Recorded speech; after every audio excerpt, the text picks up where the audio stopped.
technology, surveillance, data privacy. I am so excited to be able to learn from the three people that are going to be speaking with us today. It's a topic that everybody does a top line on. Oh, AI. We need to talk about AI. And I've never heard really any accessible information. So we're thrilled to have Attorney General Charity Clark with us, Sarah Miller, who is the Chief of Staff at the Federal Trade Commission, and they're doing an incredible job, and Sue Halpern, who's an author and a journalist, and was the person that said, oh, you have to do AI. So that's why we're here. Could you please welcome to the stage our panel?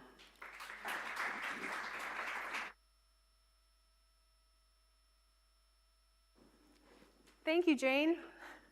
That was a mic test. It works. Where do you want to sit? In the middle? Great. Wow. So I'm going to kick us off, and I'll tell you, because I'm a lawyer and I can't resist, the structure of this panel.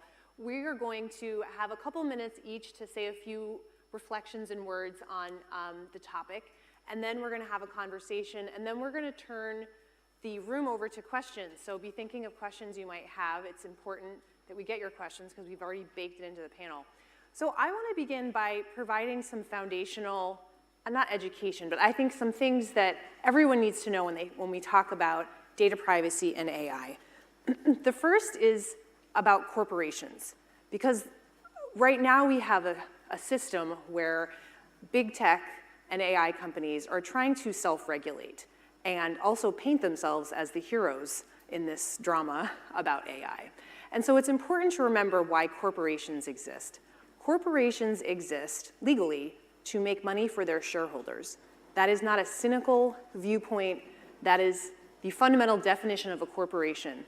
And it's important to remember that, because anytime a corporation is trying to tell you that they are going to be doing good things for the world, it's because that's how they're going to make more money for their shareholders. So when it comes to AI, please remember that when you're thinking about an AI company regulating themselves, or the AI industry regulating themselves, that corporations, except for B Corp, there's a place for that, but generally corporations are there to make money for their shareholders.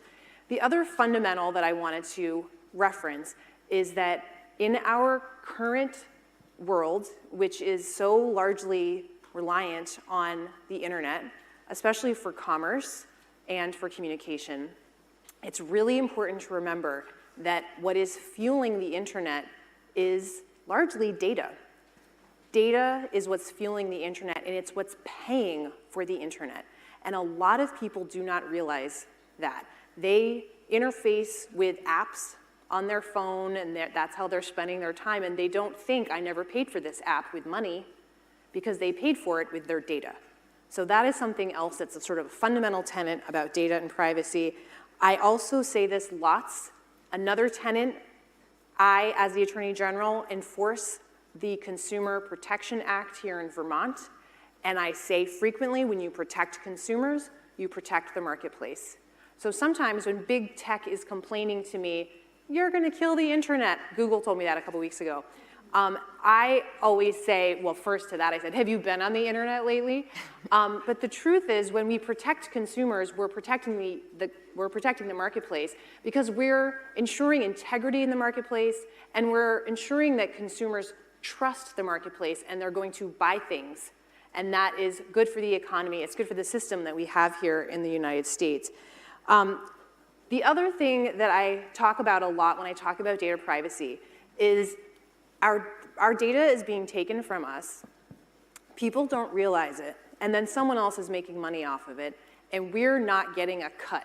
And that always bothers me, and I don't think it's talked about enough. Because it's one thing to think, oh, you're taking my data. But when you think about, in our world, which is based on, we have a capitalist society, and if I always use this example, and it's a terrible one, I gotta come up with a better one, but let's say I have an acre of land, and you plant a half acre of carrots, and then you sell them at the farmer's market. Well, shouldn't I be paid for that? But what we have is a system where our data is taken. In some cases, we have no idea. I'm thinking of Clearview AI, which I will talk about later, no doubt, because we sued them. And no one is getting a cut. They're making a lot of money, and I'm not, even though it's my data they're making money off of. So those are some foundational tenets for the conversation that I wanted to make sure we had in place so that we can have this conversation. We passed in Vermont recently a data privacy bill that is comprehensive. I personally have been advocating for this bill for years, since before I was Attorney General. I'm really, really excited about it, but we had to battle big tech, and it was a battle. And I honestly, especially in Vermont, I was honestly surprised by how entitled they were. And no one is thinking about the consumer. We heard so much about how this would be inconvenient for them, and no one is thinking about the consumer. And when we talk about AI, it's really a conversation about the ethos of privacy and where we're going to end up when it comes to privacy, what our right to privacy is going to look like. Here in Vermont, it's, I think, pretty obvious, because we kind of have a reputation for being a place that values privacy, and you do you. Good fences make good neighbors. Famous poet Robert Frost said that one. I'm quoting Robert Frost because my former poetry professor is here. Huck Gutman. So, that is an ethos that we have here in Vermont, and I think that our laws should reflect that.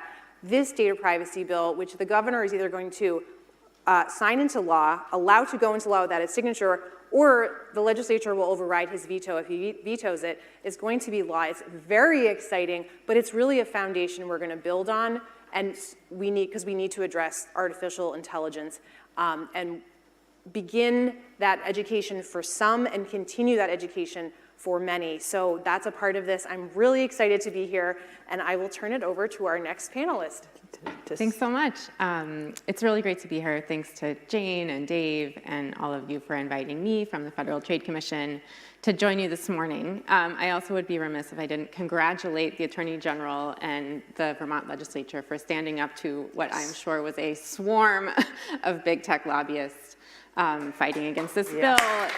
It's not easy to do. And I would also be remiss if I did not thank the Attorney General for her terrific partnership on recent antitrust actions, including a monopolization case against Ticketmaster, Apple, and Amazon. So just some small fish, right? Swimming out in the sea. I want to start just by giving a little bit of a historic backdrop on how we got into a situation in which big tech companies know more about us than our most intimate friends and family. So if you wind back the clock to the late 1990s, there was a business model, and this gets back to the Attorney General's very good point, which is essentially kind of follow the money to understand kind of how these problems are manifesting, where internet companies like AOL made money through subscriptions or through banner ads. So it's kind of like a newspaper or a magazine. They sold advertising. And after the dot-com collapse, Google, kind of responding to business incentives, had a bright idea. They said, well, we have all this data. Maybe there's something we can do with this data. And they realized that they could target advertisements based off of the information that they were collecting about Google's users. That kind of set off a chain reaction where interfaces were modified to maximize data collection and to kind of obscure that that was the kind of underlying reason for the way that these businesses were developing. So fast forward, now you see Google, Facebook, Amazon really engaging in these kind of digital advertising business models to varying degrees, Google and Facebook in particular, that incentivizes kind of massive levels of surveillance of our online activities, which now includes phones, computers essentially in our pockets everywhere we go. So that's the world we've kind of found ourselves in. Layer on top of that, kind of the development of generative AI. That is, I think, supercharging the need, the appetite for our data. So that's kind of how I think at a very high level we got here. Business incentives really matter, and I think for a long time it wasn't clear that policymakers fully kind of understood what those business incentives were and what these companies were actually doing. if you layer next to that kind of the policy framework and the architecture, you'll see that kind of starting at that same time, there was kind of doubling down on this notice and consent regime. If you didn't like the privacy policies of a website or a business, just don't use that business. You know, the market will sort it out. And I think now that, you know, online services and our kind of digital economy requires us to kind of engage in all of these commercial activities to be fully functioning members of society, it's very clear that, you know, clicking I agree to a 20-page, 2.5 font set of legalese is not really going to get the job done. So I think that this is a really important moment, like we're seeing in Vermont, where our politics is moving and adjusting, and at the FTC, we've taken, I think, really important enforcement actions in this space to try to set bright line rules where we see kind of serious violations of people's privacy. But that's, I think, where we are today, and in some ways, I'm kind of an optimist, but, you know, from this kind of from the kind of concentrations of power and this data-driven, kind of surveillance-driven set of business models, we do see like a whole set of harms spiraling out from that. That includes the kind of slow collapse of independent journalism as advertising revenue flows to Google and Facebook and away from local and independent press, which is a very, very serious problem and one that I think should kind of concern all of us, given the important role of independent and free press to our democracy, to automated discrimination, to just higher prices. I know there was good reporting recently on how our cars might be sending data to us, selling data about us to insurers, and they might be raising prices. So there is a whole kind of host of distributed harms that we take very seriously, and that it's great to see kind of policymakers all across the country grapple with as well. So I'm the non-governmental person here. I'm the person from journalism that's dying. So, you know, feel sorry for me. I want to talk about AI specifically, and about the fact, well, first of all, I just want to say it's amazing that we have this new privacy law, and it's remarkable that we have Lina Khan doing what she's doing. But I also want to say that the reason why we have to have a privacy law here in Vermont, and the reason why we have to rely on laws that may not actually go specifically to artificial intelligence through the FTC is because Congress can't get it together to make national legislation. And so we see kind of a piecemeal thing going on, at least with privacy. We see California, we see Illinois, we now see Vermont making these rules that the big tech companies have to abide by because Congress can't get it together to do it. They're trying. It doesn't really work. It has been bipartisan, and yet it can't go through. And all the privacy legislation during Trump was going through, and then Trump said, forget it. So think about that a couple months from now. We've been hearing a lot about how dangerous artificial intelligence might be. It's going to take over. It's going to be smarter than we are. We should be terrified. And this is the kind of rhetoric that we're hearing from people like Sam Altman, who run a huge AI company, and continues to say these things while building models that are moving towards the thing that he says we should all be afraid of. There's some disconnect there. There's also a disconnect in the fact that big companies like Microsoft and smaller but big companies like OpenAI have basically gotten rid of their safety and trust people. So that should tell us something about their commitment to safety and trust. We also learned a few weeks ago that the Department of Homeland Security has put together an AI safety committee, and it's just packed with, Sam Altman and the head of Google and, every big tech company, Microsoft. Those are the people that the Department of Homeland Security wants to engage to save us from the thing that they're doing. There's a problem there. And the other problem is that there are plenty of people in civil society who are doing really good work in the dangers of AI, and yet they're not being brought into the conversation. And that's a really important thing to happen in the near future. I think all of us have heard of this sort of this big danger that people like Sam Altman are telling us about, but the fact is it's basically a red herring. It hasn't happened, it may never happen, but there are specific harms that AI is doing right now, some of which I think you all have heard a lot about: deep fakes, voice cloning, the ability to create things that didn't exist before and don't exist, that look real. Hallucinations, a great word. We heard that generative AI hallucinates. That is a really interesting way to describe telling lies, things that aren't true. But it sounds kind of cool. It's like AI is like taking LSD or something. It's hallucinating. But that's actually not what's happening. I wanted just to talk, this is something I came up with a conversation I had with Jane, and I just want to talk about a very specific harm that we've seen from AI. And remember, AI is not new. It is not new.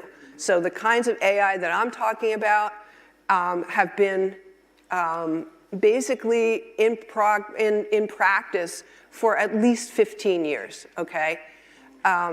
So the kind of AI that people are kind of freaking out about or feeling really good about right now is generative AI. But AI, machine learning, that has been going on for a very long time. And one place where it's been used is in the criminal justice system.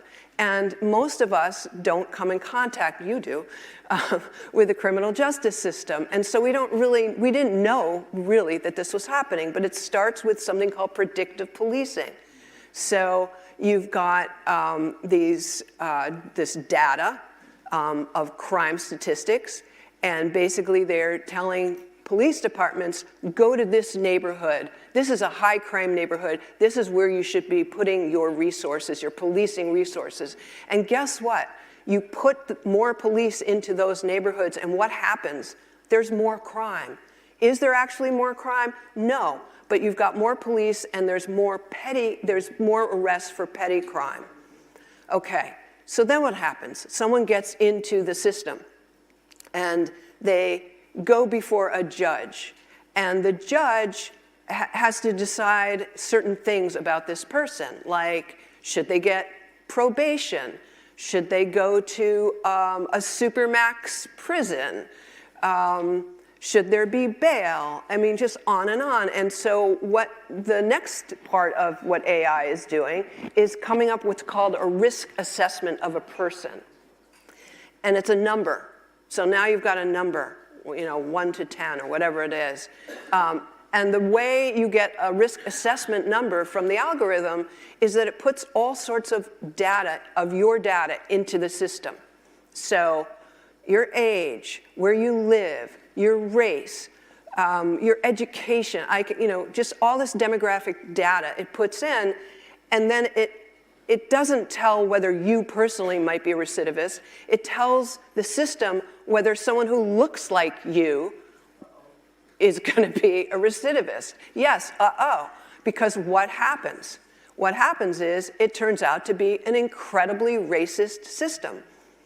There was a ProPublica study done of data from, I think it was like 2013 and 2014, of 7,000 people who'd been convicted of crimes in Broward County. And guess what?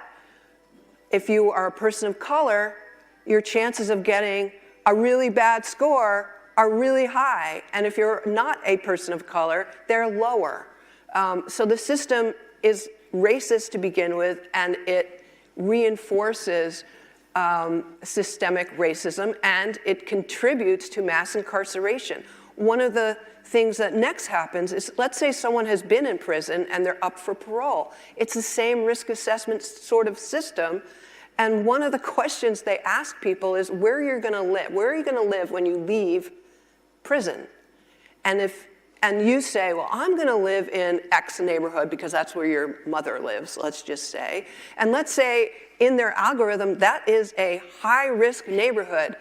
The chances of you getting parole are dependent on where you're gonna go next, whether you have any control over that or not. And so, again, it sort of is reinforcing these kind of racist and socially disturbing practices. So one of the things that's kind of interesting is that judges and police and prosecutors often think that these algorithmic systems are fairer because you don't have this subjective viewpoint coming into play. But in fact, it's been shown over and over again that that's not true, and it's also been shown that these systems do not reduce recidivism in any particular way. And I just want to end by saying it's easy to ignore that sort of use of AI because most of us aren't in that system. But speaking to the whole data privacy issue, municipal agencies across the country sell your data to data brokers. It's legal, it's what happens.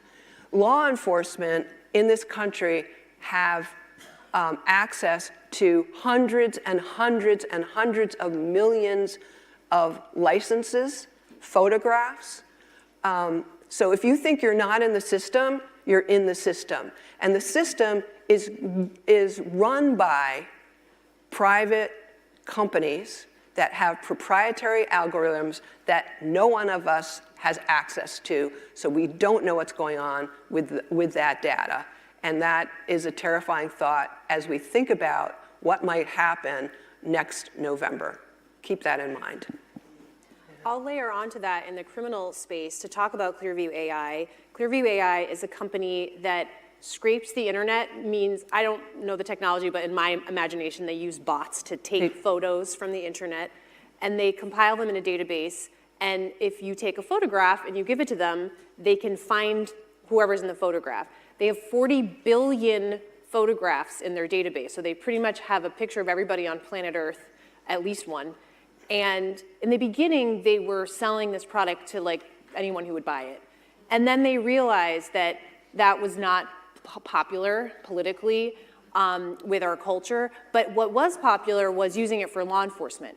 So just layering onto what Sue was saying, public safety is also used as a justification to violate everyone's privacy. Because say you catch a criminal, but we're all in the database, so all of our privacy has been violated, and the justification of that is we are able to catch however many people who've committed something wrong. And of course, all of the other problems that Sue highlighted exist as well. One of the things that I find so disturbing about Clearview AI, their algorithm is incredible. It's highly sophisticated and can identify people regardless of whether they're wearing a mask or they're in shadow. And the algorithm does not make any moral conclusion about whether someone is a photograph of someone having a private moment. Is this a mother nursing her baby? Or is this two people kissing? Is this somebody crying on the street? People can understand that's a private moment, look away, even though they're in public, but this system does not understand that. So they have, who knows who is in the database. And I want to talk about how we teach, how the AI is learning. And that has a ton of ethical concerns. When we talk about violations of privacy, every day it's a new article. I think today's was some sort of AI product was using child sexual abuse material, sometimes known as child pornography, to educate its AI. So that is the kind of nonsense. Or maybe that was yesterday's. Today's was someone was creating, I don't know if it was ChatGPT, but I think it was, these hallucinations in part are coming from, or mistakes are coming from the fact that they didn't take the time to, when they were teaching, having the AI learn from things. They didn't take the time to exclude the onion. Well, that's not a great source of information, right? But they didn't take the time to think, well, there's, satire out there. So that's another issue that we should talk about is, in generative AI, all that goes into teaching and where the foibles are that are very apparent already. And probably not going to get better because they're running out of data. That's something that we're going to start hearing a lot about. They've already scraped the internet. They're losing ground, companies like OpenAI, because there isn't enough new data, and so they're making something up called synthetic data. And synthetic data is data that's created by AI. So who knows what it is or whether it's accurate. We know that there's synthetic visual data. I did a story in which I asked, I think it was Dolly or one of the other generative AIs, to make a picture, a realistic photograph of police beating protesters. It seemed like a legitimate thing to ask an AI to do, and guess what? It did it. It was sort of marginally okay. This was a riot that never existed, but I could make it exist by telling you that it did exist and showing you a photograph of it that didn't ever happen. So that's kind of worrisome.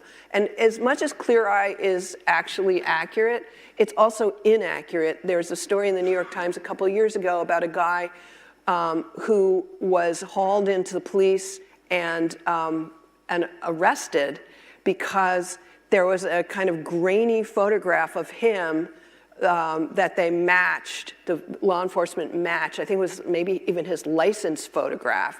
They matched to some guy who had committed an actual crime, and this person went to jail, was completely innocent. So that's another thing we have to be thinking about and being worried about. I can say a few words about what we're doing in this space and what we're able to do at the FTC. So one of the things that's really top of mind for us in the here and now is that AI tools are being used to turbocharge fraud in ways that I'm sure you all have heard about. Voice cloning, scam calls that convince a grandparent to fork over their life savings to a scammer. We are kind of on the front lines of consumer protection and fraud, and we've made it very clear that there is no exemption to AI from the laws that are on the books, and that we need to align liability with capability and with control. So we recently finalized a voice cloning challenge where we invited academics and private sector participants to build tools that consumers or companies could potentially use to help consumers understand when they might be at risk for some of these types of scams. So that's something that's really, really top of mind and just an immediate harm that we see. Another harm that we are very conscious of here is if AI is used to automate unlawful discrimination. So that's obviously something that kind of we're touching on in different ways.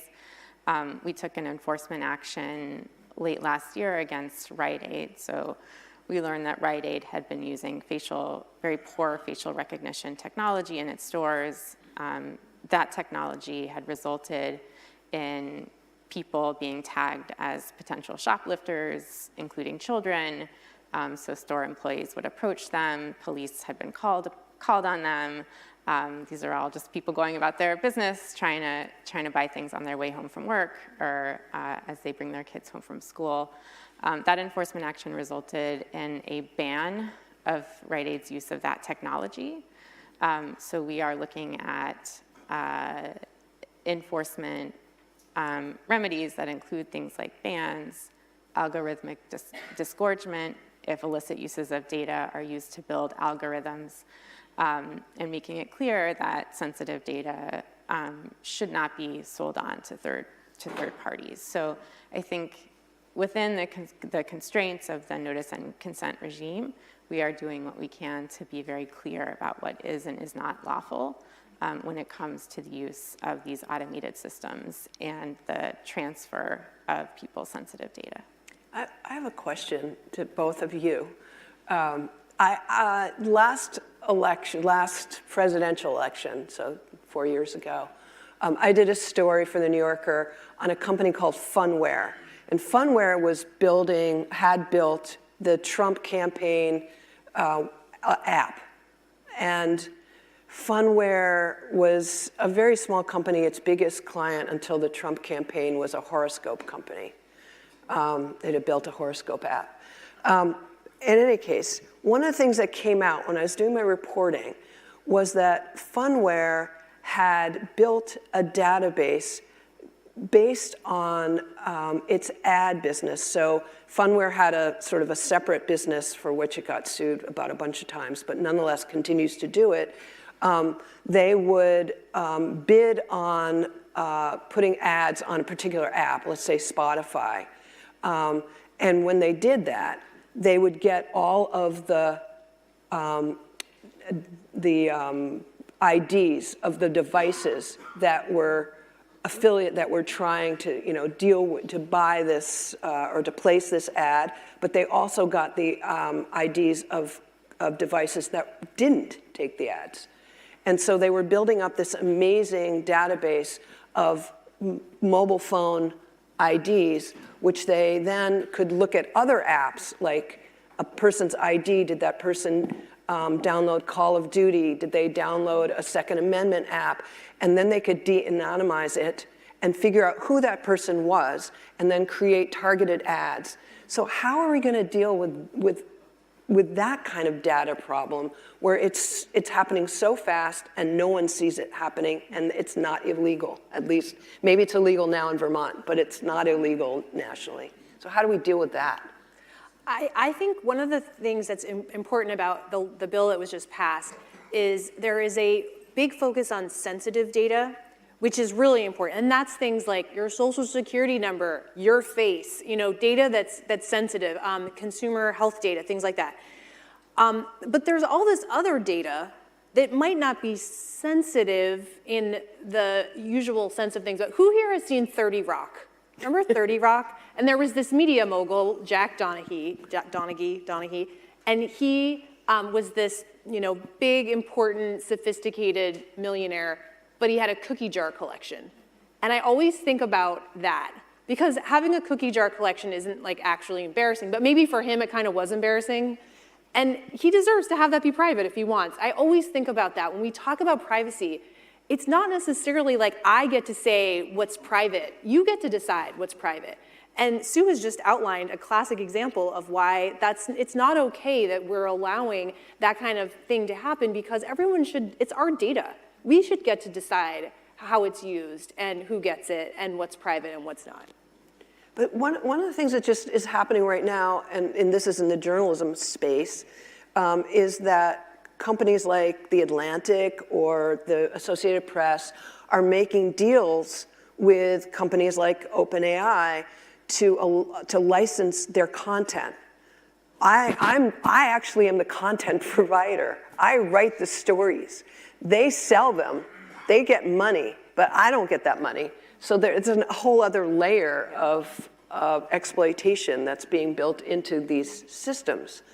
But I think the other issue here is with data privacy, any one piece of your information may not be important. You may not even think it's important that you buy Hoka sneakers or you went on vacation in Lake Placid, New York.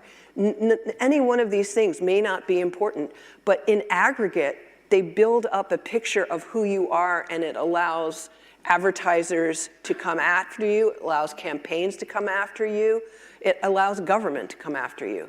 So, when we talk about our data, most of us just think, hey, who cares? But the other issue, and this is something maybe you both could talk about, is getting paid for our data. So there are companies that say, well, you can decide to get paid to allow, Apple or Amazon or whoever, Google, to use your data. Do you guys think, is that a good idea? Is that a good model? What do you think, Attorney General? Well, I think that it's unlikely that that's going to happen, because I think the name of the game is people don't realize that their data is even being used. A data broker concept, I think most people don't even realize that data brokers exist in this country. And that is what fuels the internet. That's how these companies are making money. I think that allowing a system where people are getting to make money off of their data, I don't think it's realistic, because I think that it would really restructure how the internet is run.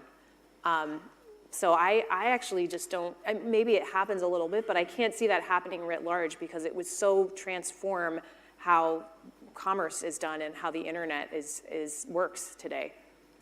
I think how we tend to think about it is more in terms of data minimization. I think we want to see less collection of data, just in general.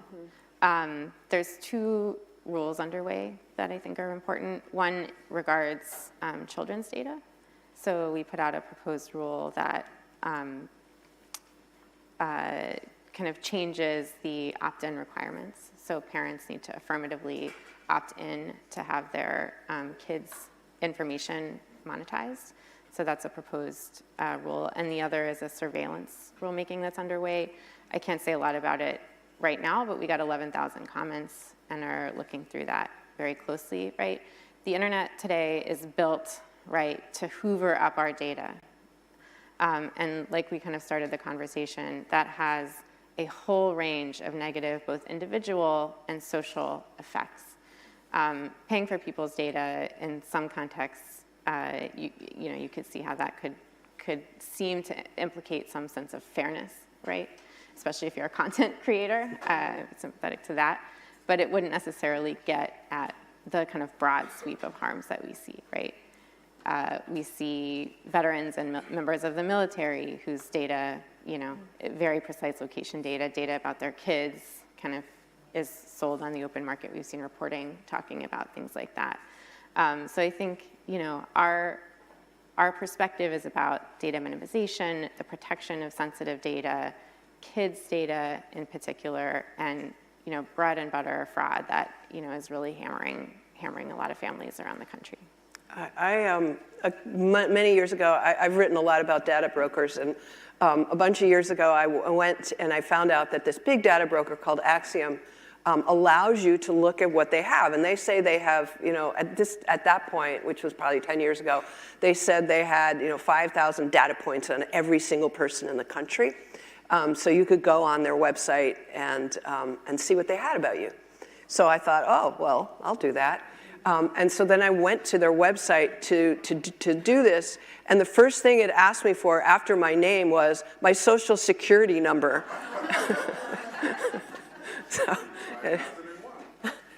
We probably have, there's a sign being held, which I'm sure says it's time for questions. I can't see that far. So if there are questions, we'd love to answer them. I'll be the one to call on people. You with the black blazer, just like me? Oh, too many. Oh, there's two black blazers. Oh. Black blazers for all. Okay, so first of all, thank you very much, because you've outlined what to me is very frightening, both corporate surveillance, but also the interface between that and also, government and state surveillance, which things can also be used for. So I was thinking, here we have this problem, but in Congress, all they care about, number one, is TikTok, which seems really crazy to me. Like, well, maybe we want some universal rules, as you've spoken about, but it's not like this one thing. which many young people use and get information from, is the thing that's endangering our privacy, given what you've outlined. And secondly, the only other thing I see that Congress did was extend it seems to me, very flawed version of FISA, which will enable the government to use increasingly well-honed techniques to surveil Americans who might be in communication with somebody who's not American, right? I mean, it was a very flawed bill. So I'm just wondering, there seems to be such a disconnect between, not counting Bernie, of course, but a disconnect between what's happening in Congress over these issues and the rapidity with which the means of surveillance and the corporate control of surveillance, as well as the corporate government, interface, seems to be proceeding. So I wondered if you could just say something. And one other thing I was thinking about, because Wendell Potter's in the room. Health insurers are now beginning to use AI to generate algorithms to, deny you a claim. So so much is happening, but it doesn't seem to be, our national legislation seems to be going in the opposite direction. And again, I'm not counting the FTC. You're exempt. Yeah, no, you're exempt. But, so those were some of my questions. One of the things that is problematic when we're talking about Congress is that there's a tension between theoretically wanting to protect us, theoretically, and commerce. And so one of the things that, and you heard this directly from Google, one of the things they constantly are saying, that the lobbyists for the big tech companies are constantly saying to lawmakers is, if you regulate this, if you pull back on this, you will harm the American economy and you will limit innovation. And I have to say that most Congress people are terrified of being accused of limiting innovation.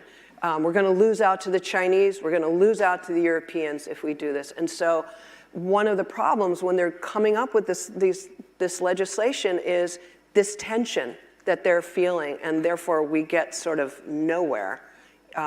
Even when it is bipartisan, it's problematic.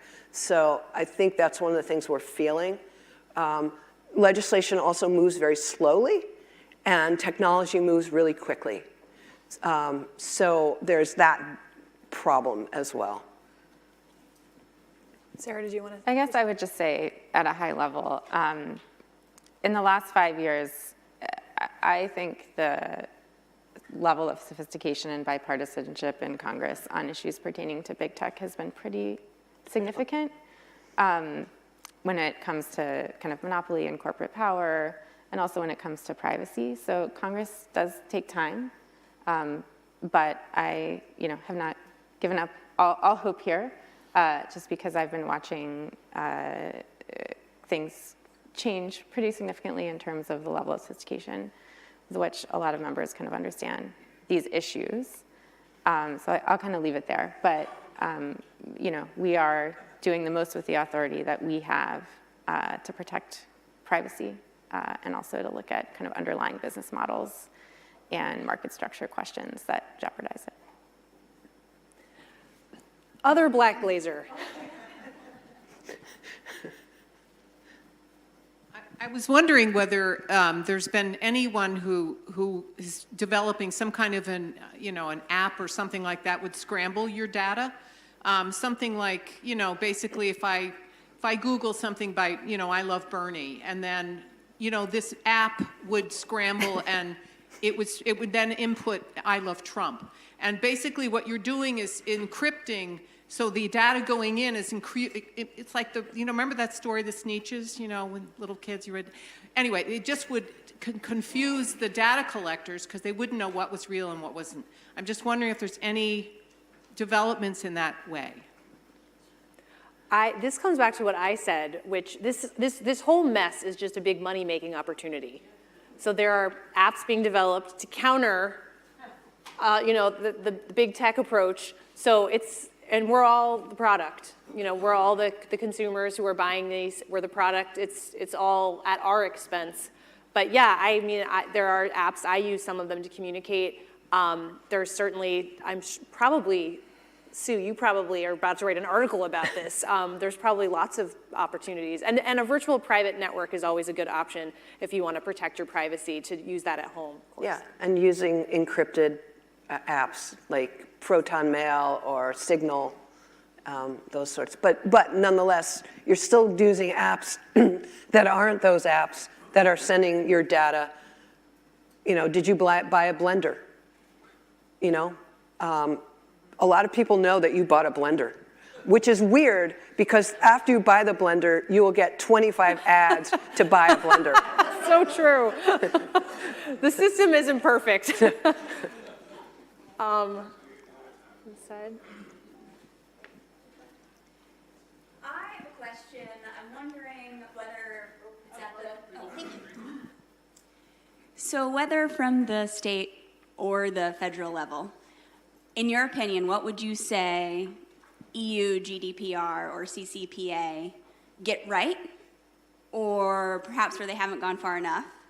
And then this might be the bias part of my question creeping in, but if the European Union could do it, how come our federal government can't? Good question. I mean, Sarah, you might have I have a response to this, but I want to defer to you. You might have a good response to this. Generally, I'll just say we're pretty focused on what we can do at the FTC, and we have a good kind of learning relationship with partners in Europe, but are kind of focused on our unique authorities here and finalizing both rules that we think are important and also enforcement actions as we're able here in this space. I would say with GDPR, which for those who aren't familiar is a 2018 maybe law that went into place, and you'll remember because there was this moment when all of a sudden every time you were on your phone or on it, I always use my phone, I use a computer, and you know, you're looking for a website, there would be a cookie notification would come up, and all of a sudden it happened. That's because of GDPR. But the thing that even those of us who know a lot about this might not realize is GDPR was just layering on past privacy laws that in Europe were more sophisticated and more private focused than in this country. And I think that's probably informed by the misadventures that occurred in the 20th century in Europe. And I think that there is a historic tale to be told that has informed Europe's laws, and we should be paying attention to that. I always talk about with my privacy friends, because I have one who has never seen the movie The Lives of Others, which was maybe a 2006 film that was nominated for an Oscar, which is why I watched it, and it was about the Stasi in the 1980s, and I recommend it if this topic interests you, because I think that it's stories like that that really show you why Europe might have a different approach, and in some ways it is a better approach that I think inspires the work that's been done in California, and I can say certainly it inspires my work. Do we have time for another question? One more? Yeah, but yes. Blonde.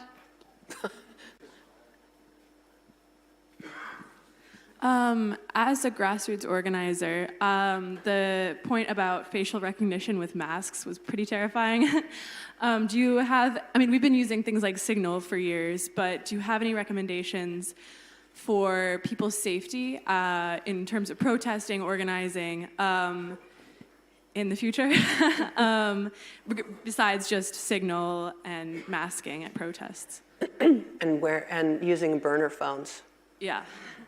I'm going to start by saying, if this conversation disturbed you, please go home and email your representative. I don't know if you live in Vermont or elsewhere, but please, because what I found and what I know legislators will say as well is when we were having our adventures in the legislature this year advocating for this privacy law that we've been working on for years, what we found is the entire room in the committee would be filled with big tech and lobbyists, and the only people there representing consumers and people was me, and sometimes VPIRG, and that's it.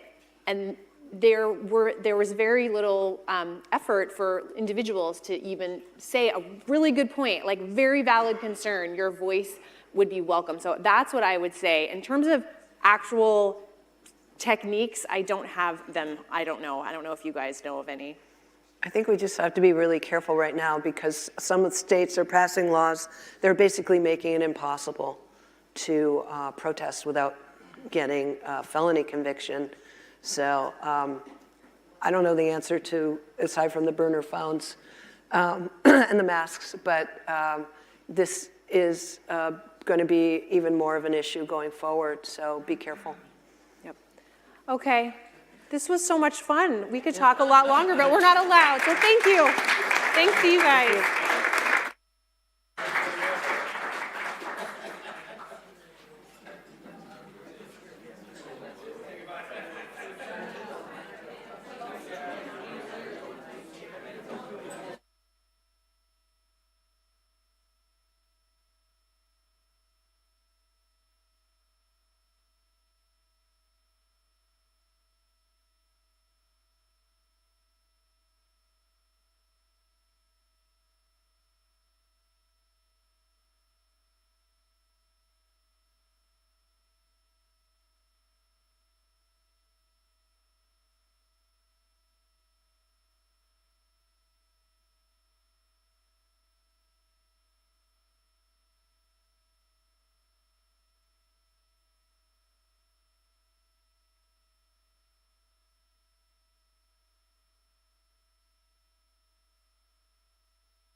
If you could all please take your seats.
I think I'm good.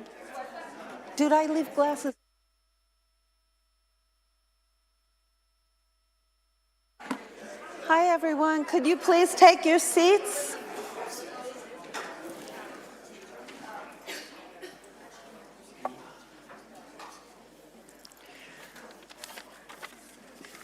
Okay. All right, welcome to, that was a fantastic program that we just heard, the panel on AI, and there were so many questions. We need to do a follow-up at some point. I'm very pleased to be part of a panel here, and we want to welcome you to Ensuring Equitable Housing for All, Reimagining, Bureaucracy, and Delivering for People. We have an incredible housing crisis, as we all know. We've heard this when we had a program in LA. We heard a number of issues for 3 days about the housing crisis. The fact that 8.5 million people pay more than 50% of their income for rent.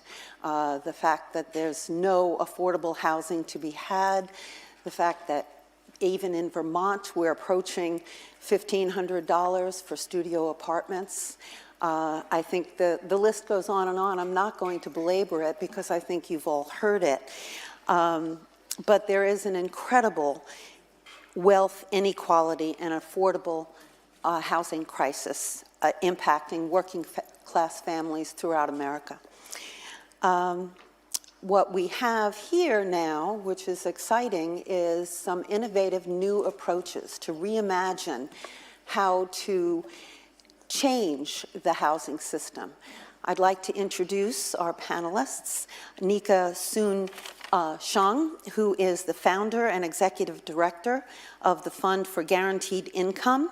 It's a public charity that builds community-designed technologies to implement cash transfer programs in 12 American cities. One of the first ones was Compton, California, and that has been going very, very well. She's also worked in Africa and a number of other areas. Our other panelist is Brian McCabe, who is the Deputy Assistant Secretary for the Policy Development at HUD in the Office of Policy Development and Research. His research has covered a range of housing policy issues, including the politics of homelessness and rental assistance. So welcome our panelists, and I will sit down, and I'm just going to moderate because they have a lot to say. Thank you.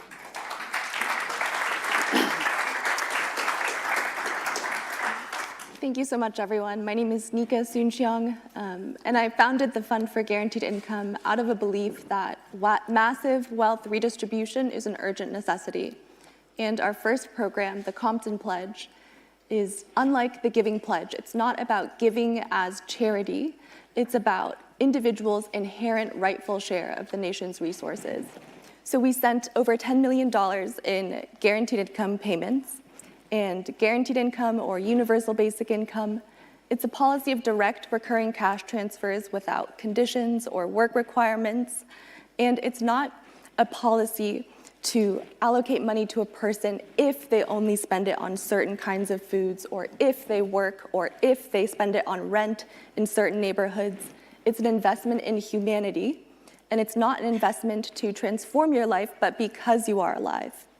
And so because of the power of this idea at the Fund for Guaranteed Income, we advance it by doing two things. We research government bureaucracies, and we join hands with movement leaders across the country to design a safety net that actually lives up to its name. And our approach is quite simple and straightforward. We have to make it as easy as possible to access assistance like housing assistance, and we have to make it work. So in Compton, we designed a payments platform to send money from the government to people in 4 different methods with payment reminders on WhatsApp, live support, and it identifies other benefits gaps. And we were successful in doing this because we partnered with 35 different community groups to design it. And we were the ones on the other end of the phone figuring out why somebody wasn't able to receive their card. And so the time is now actually to move from this phase of piloting into addressing a new model for the safety net as it exists today. Saru from One Fair Wage yesterday spoke about a worker who said that if they didn't have to work 2 jobs, what would they do? They would want to work on climate, on education. And that doesn't have to be an impossible future. What I see is that Christine, who is a Compton Pledge participant, she used money from the pledge and started a local nonprofit in Compton with her church for hot meals and mobile showers to the homeless community. So again, it's not that people don't know what to do or that they aren't working hard enough. And beyond disproving welfare stereotypes, this really indicates and proves the ripple effects that direct investment in people can have. Brian, why don't you take it from there? Give us a little bit of information about what you're working on in HUD. Great. Thanks, Shannon. I'd be happy to. And really nice to be here. My name is Brian McCabe. I'm on the faculty at Georgetown University, and I currently serve as the Deputy Assistant Secretary for Policy Development at HUD. I work in the Office of Policy Development and Research. So sort of our office is tasked with thinking about the kinds of evidence that we have, the kinds of data and research we have to inform public policy at HUD. This is through external contracted research, through research we do inside the agency, and also through large demonstration programs, which is sort of the seeds of what I think we're talking about today. I'm very much a sort of outsider to the inside of HUD, right, an academic for my career, but for the last couple of years have really gotten to see sort of how the bureaucracy works, and it's been incredibly enlightening to understand where it works and where it's falling short. And I think that's what we want to talk about today, is how we can take those places where it's falling short and sort of make it better, right? Be innovative and be creative. And I'm really excited to be here with Nika. As we've been talking about direct rental assistance, we've learned a ton from the evidence from guaranteed income programs, from pilots across the country. So it's a really important link between guaranteed income and direct rental assistance. I want to just sort of frame the conversation with something we talk a lot about in the housing policy space, which is that 1 out of 4 income-eligible households in the United States receives rental assistance of any kind. It could be in LIHTC properties, tax credit properties that are subsidized, in public housing or housing vouchers. But when we take all the programs, the federal, the state, and the local programs, only 1 out of 4 households that is eligible for those programs actually receives a benefit, right? And when I talk to folks about it, I make the comparison between something like Medicaid or nutritional assistance? What if only 1 out of 4 households in America that was eligible to receive nutritional assistance actually got that assistance, right? The kind of inequality that we're creating by having this, by using our rental assistance programs and not serving everybody that's eligible. The largest program that we run through HUD, and the one that we're going to talk about today, is the Housing Choice Voucher Program, sometimes known as Section 8. Same program, but I'll refer to it as the Housing Choice Voucher Program. And just to sort of lay the quick groundwork, and we'll get into some of the details of where it's working and where it's falling short, but this is the way that the program works. So we'll imagine a place like Burlington. A low-income renter wants to get access to the Housing Choice Voucher Program. First, they have to enter a lottery run by the local housing authority, right? So you enter a lottery just to get on the wait list. If you win the lottery, you get on the wait list, and you wait anywhere from, maybe you get it tomorrow. I was in Philadelphia a couple years ago. The wait was 10 years to get off that wait list. People that won the lottery were waiting for 10 years on that wait list. After you get off the wait list, you have to be certified as income eligible. You verify your income and any preferences that you were selected under. At that point, you're issued a voucher to go search for housing on the private market, right, to find a private rental unit. As you can imagine, in these hot housing markets, lots of discrimination, rising prices, incredibly difficult for renters to find, renters with a voucher to find housing in these markets. There's a new study that I'll share a little bit more about from NYU's Furman Center that finds that only about 60% of households with a voucher actually end up finding housing on the market. And the other 40%, they take that voucher that they've often waited years for, that they won the lottery to get, and they return it right to the housing authority unused. So, this story plays out in communities across the country. Because the voucher program is run by local housing authorities, there are more than 2,200 housing authorities across the country running the voucher program. The sort of story is slightly different in each place, but the broad narrative is the same, right? And that is that the voucher program is certainly working for some households, but it's not working for a lot of households. It's not working for most households. And so the concept that we want to talk about today that builds out of guaranteed income is about direct rental assistance. What would happen if we gave money to families to pay their housing needs, right? The way the voucher program currently works is that the housing authority pays the money to the landlord, right? And the tenant pays a portion of the rent as well. And I can talk about some of the details. But the way we're thinking about disrupting and some of the challenges in the program that we'll talk about solving today, what would happen if instead of giving money to the landlord to pay the rent, we gave money to the tenant to go shop around and find a unit, to decide which unit best fit their needs in terms of price and location, what kind of trade-offs folks would make if they had the money to spend on housing, to empower people, the dignity of searching for your own unit and paying for it. So that's the sort of fundamental difference between the voucher program and direct rental assistance, is thinking about what would happen if we gave money directly to the tenant rather than giving money to the landlord. That's very innovative. Nika, could you talk about the new opportunities here? So I just want to reiterate what Brian said, that 60% of people who gamble to be on a wait list and then are off the wait list and receive a voucher are unable to use it. And 39% of people who are unable to use it cite that it's because they are unable to secure a lease. And so we're launching the Housing Pledge, which is a pilot program of direct rental assistance for people who get off the wait list to immediately be receiving the money that they are eligible for, that they have been allocated by the government via direct cash and resources that they need to utilize the voucher. And so we are looking in multiple different locations, talking to housing authorities, working with Jane Family Institute, Center for Public Enterprise, and partners across the country. And this is a launch of a partnership that's bringing together a new coalition of people to think about reimagining the housing bureaucracy. So how it works today for a renter and a voucher holder after you receive the paper, depending on your jurisdiction, you have as little in some places as 60 days to complete all of these steps. First, you have to find a unit and a landlord that is willing to accept the voucher. This alone takes an average of 60 days. Then you have to wait for the housing authority to conduct a rent reasonableness calculation that, based on your income and the neighborhood of the unit, the rent that you are agreeing to with the landlord is reasonable and not too much. Then you have to wait for the housing authority to conduct a unit inspection And then you have to wait for the housing authority to sign a payment agreement contract with the landlord as you sign the lease with the landlord.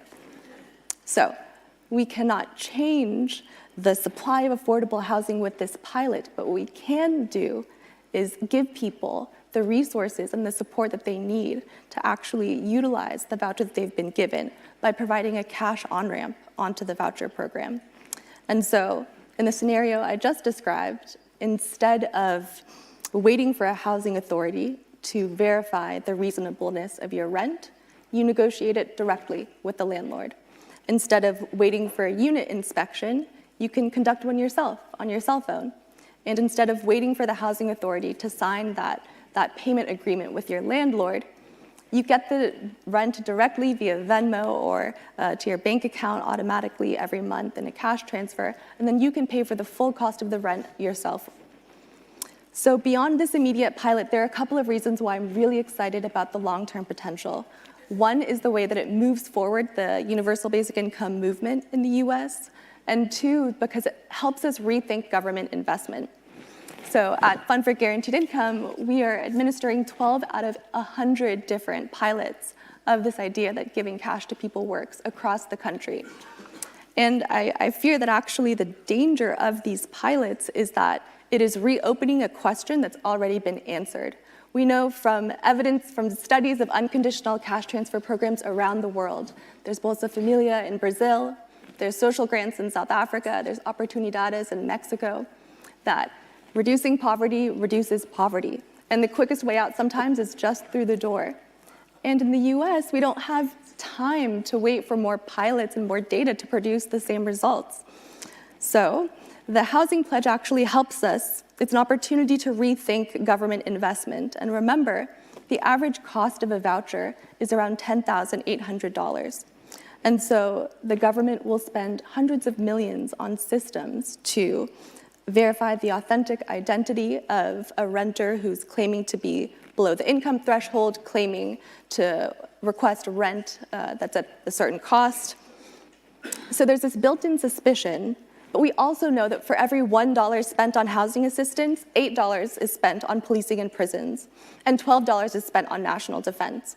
And so really the choice is between the endless war on drugs, America's endless war, or the war on poverty. And actually, guaranteed income is a public safety intervention, and it's a human rights issue. It's a human rights issue that's coming up at a time where America's at a crossroads in terms of its relationship to human rights.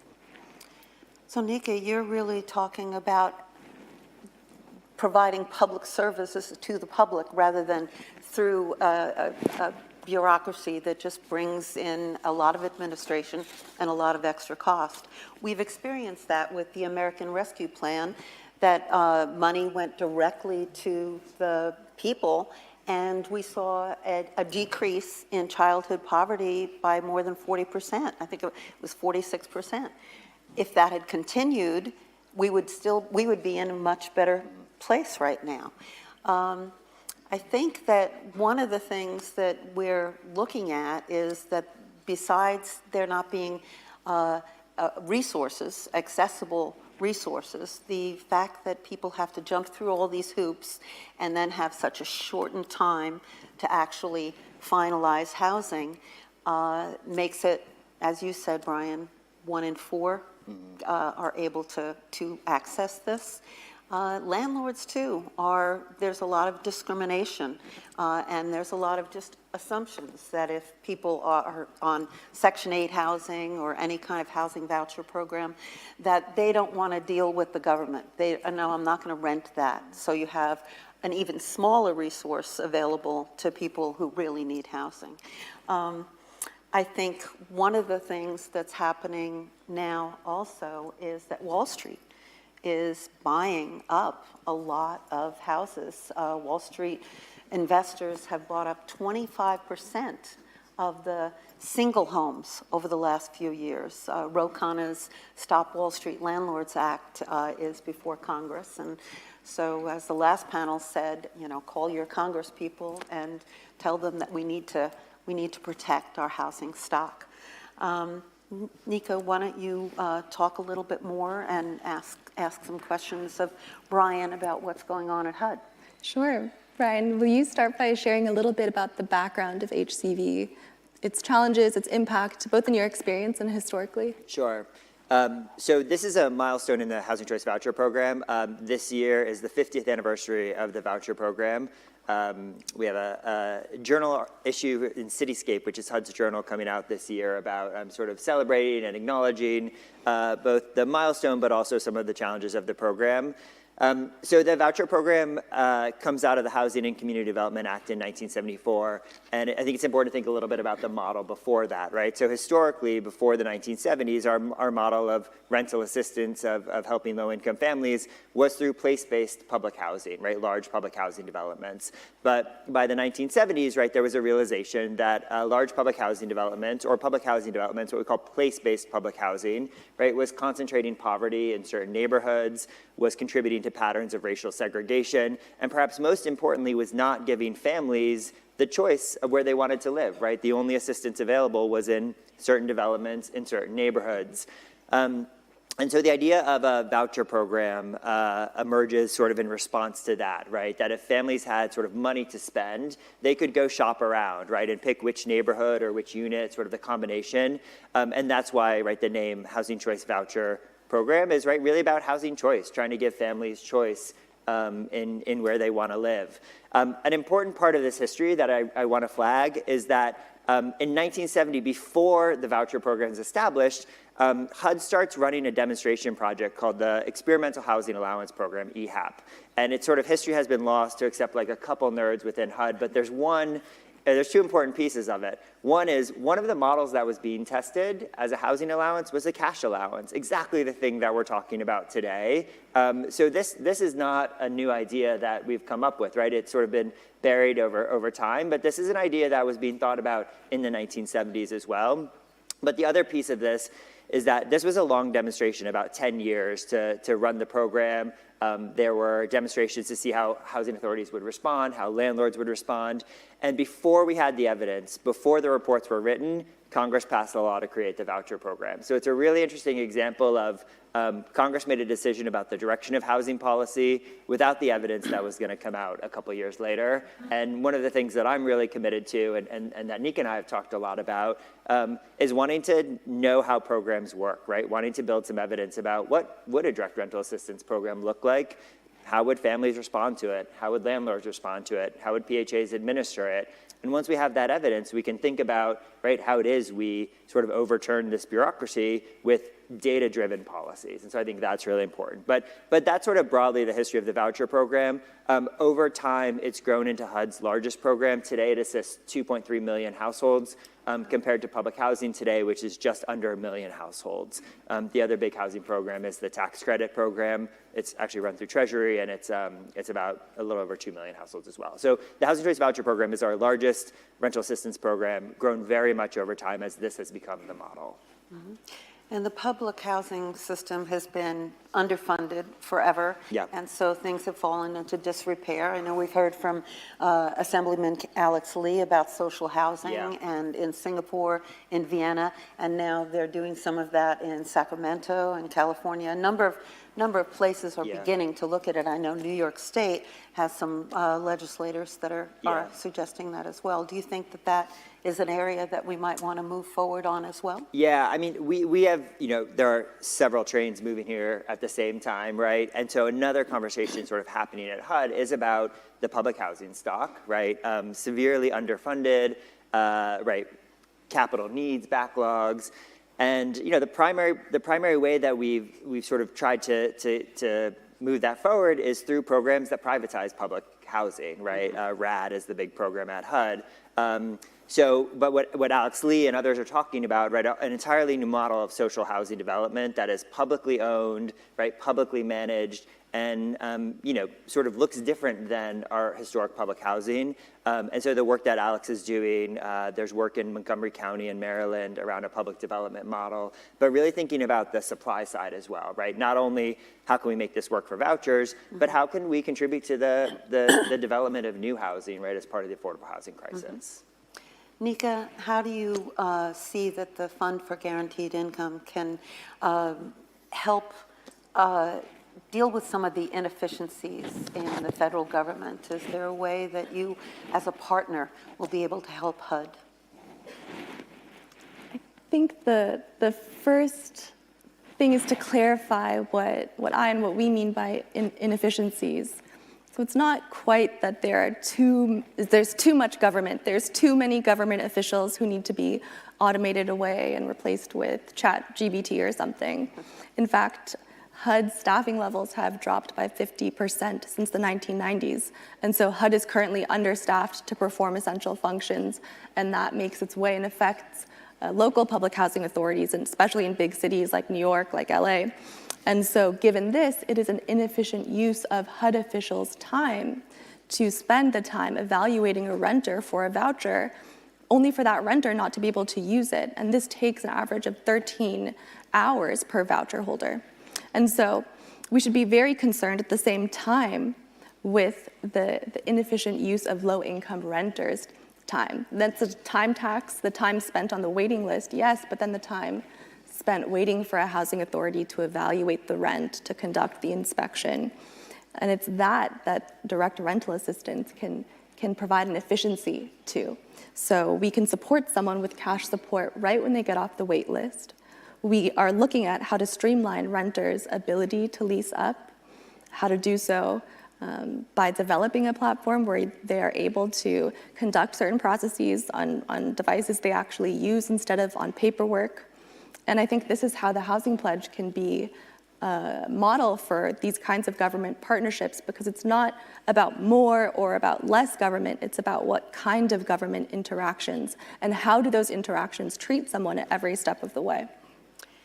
Do you see other places in government in terms of helping the social net, the social safety net? Is this kind of approach applicable there? Absolutely. I think especially during COVID, we saw many new cash transfer programs, and something that seemed very impossible 3-4 years ago was all of a sudden quite possible. So it's really the model of universal basic income that can be applied is this new understanding that stringent eligibility requirements and verification requirements actually leave people unsupported and humiliated, and subsequently they create this whole bureaucracy around conducting those verifications. And all of that is pointed to remove people from programs as opposed to expand them to catch more people who are falling through the cracks of the safety net. And so I think in addition to helping to cut through that inefficiency that is created as a result of the suspicion of low-income people as welfare frauds, instead we can rethink what we mean by value, the human costs of these systems, and the way we think about our ethical values, our moral values, and the value of a safety net to begin with. What about the universal basic income model and meeting the needs that traditional government struggles to address?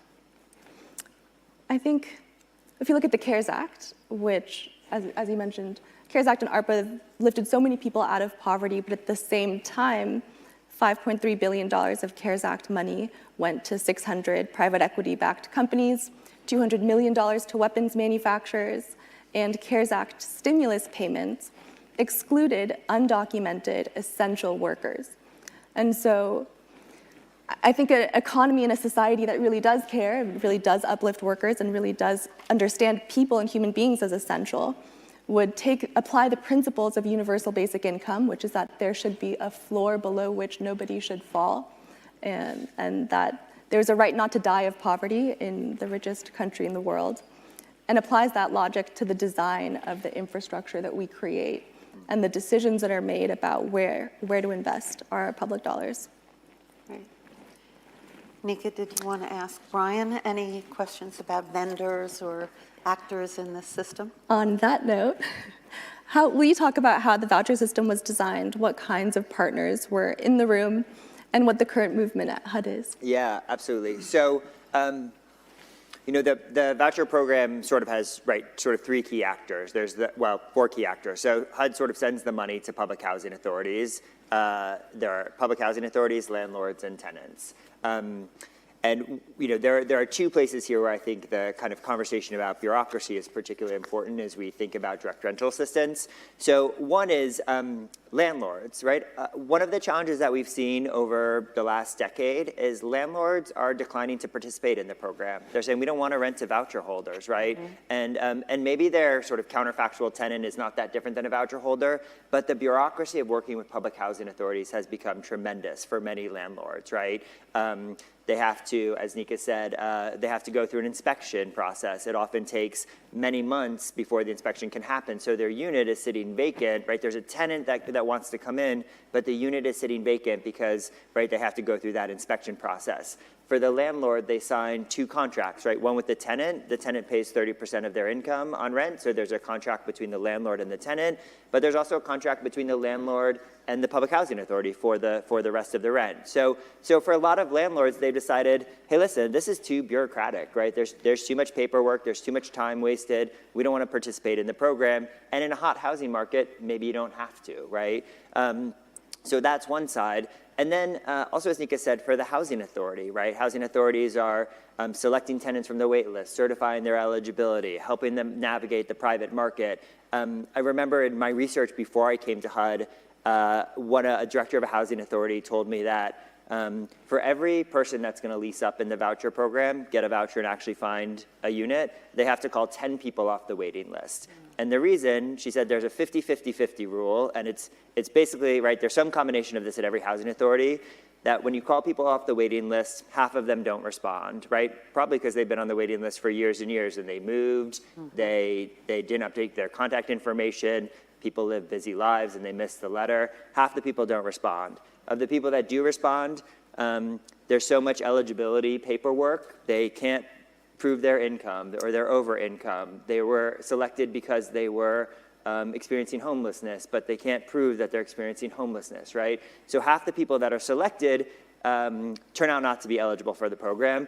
And then those that are eligible and get the voucher, right, about half of them don't end up finding housing, right? So, but what a disheartening number after all of this for a public housing administrator to say, if I want to get one person housed, I got to call 10 people off that wait list and go through that, right? So those are sort of the bureaucratic things that I think that we're working through. And I want to sort of acknowledge some of the really good work that HUD is doing too, in two fronts. One is, the voucher program works well for a lot of people, and I think we don't need to sort of throw that away in this conversation, right? Mm-hmm. So there are folks that are very stably housed, have been housed for a long time, we're able to find housing, are stable. The voucher program is working well, and I think that's just an important thing sort of from the HUD side that's important to acknowledge. And the other is that HUD is doing a lot of work sort of mostly around the edges to try to make it easier, right? So we have a new set of inspection standards called the Inspire standards that are different than our previous ones. We're encouraging housing authorities not to have to do an annual income recertification, but to do it biennially, right? So these things that kind of on the margins are improving the program for some tenants. Even with those, right, there's a need for sort of much bigger rethinking. So, but that's kind of the set of players that are involved in this conversation at HUD. And then, just Nika, you had asked a little bit about sort of where the conversation is at HUD. So for us, this started about 2 years ago, and it started with us learning from the guaranteed income community, right? There's all these pilots, there's evidence, right? There's evidence of what people are spending their money on when they get income, and they're spending it largely on housing, right? So we learned from work that was out there, and we said, like, one of the things that's possible to imagine is Congress allocates $32 billion a year for the voucher program. It's not enough, but that's a substantial allocation, and could we think about kind of that allocation being used in a different way? So what started as this sort of small idea within the policy shop at HUD has really grown to have buy-in of the Office of Public and Indian Housing. They run the voucher program to think about demonstrations. We have a really terrific acting secretary who's interested in sort of big ideas, and she's interested in this is a big idea. we have a set of agencies, public housing agencies called moving to work agencies that have administrative flexibility, and we're going to let them sort of run these kinds of demonstrations if they want to. So sort of very quickly within the bureaucracy, this idea has taken off as something that we should try and that we should think about and that we should test, which I think is really gratifying to know that kind of even these sort of lumbering organizations, right, can see a glimmer of a good idea and think, let's walk down that road, sort of see what happens as we go down that road. Yeah, I think that one of the things that I mentioned discrimination earlier, and we'll get to it later. But one of the things that's difficult for people is that they're seen as, they're clearly identified as somebody that is poor, is in poverty in order to get these programs. And it just makes them feel less than. And the landlords may look at them as less than. To have it be a guaranteed income where they just pay their rent just like any other renter, I think that's really important. I know the government has made changes in that in terms of food systems. Yep. So this sounds really what we need, the direction that we need to go in. It's more about recognizing the dignity and respecting the individual and not labeling them. Yeah. Nika, you mentioned community design programs. Could you tell us what works best for landlords and tenants, what you have found in the places that you've done it? To build off of what Brian said, actually, one of our view of universal basic income isn't that it's replacing existing programs, because the voucher program does work for a lot of people. Instead, it's a supplement to existing programs, because as we've been talking about, it works for a lot of people, but it leaves a lot of people out. And so when we have this idea, it's also important to be in the room during its design, during its implementation. And as advocates and community members, we can sometimes get the policy wins, get the bills passed, but when it comes time to implementing it, that goes back to the same old vendors, the same old companies that built what didn't work before. And community members who are the real experts are excluded from procurement, which is how the government chooses what vendor to go to. And at the same time are told that there's not enough money, it takes too much time, that we need committee after committee to deliberate. And a part of addressing the root cause of the housing crisis is actually removing that false frame and demonstrating that it's possible to collaborate, to move quickly, and to design things that are new and actually relatively inexpensive. And so I think it takes bringing in experts who are invested in the system, the government we have. This is the only government we have. We can't throw it away. And so people like Brian, who work day in and day out in trying to improve the infrastructure that millions rely on, and universal basic income will thrive when it brings together that kind of cross-cutting coalition as a supplement to what already exists, as opposed to utopian dream of a way to ensure that when robots take over jobs, we'll all be okay. Okay, Brian and Nika, do you have any last points that you'd like to make before we open up to questions? Yeah, Jen, I just wanted to build off kind of with my sociologist, how we said about discrimination. I mean, I think that's another piece of this when we think about sort of dignity and choice, right, in the voucher program.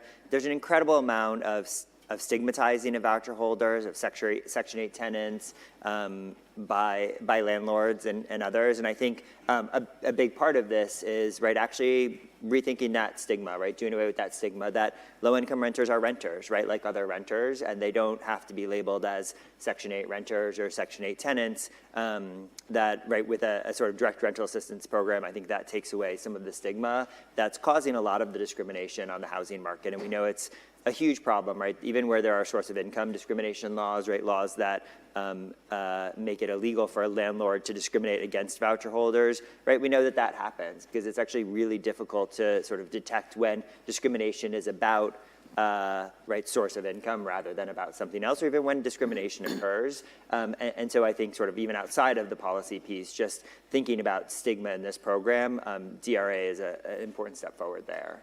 And you feel that by doing it this way, you'll still be able to deal with racial discrimination or discrimination against sexual orientation? Or? Yeah, I mean, these are incredibly hard things to detect on the housing market, and they're even harder in really hot housing markets, right, where landlords sort of have their choice of tenants.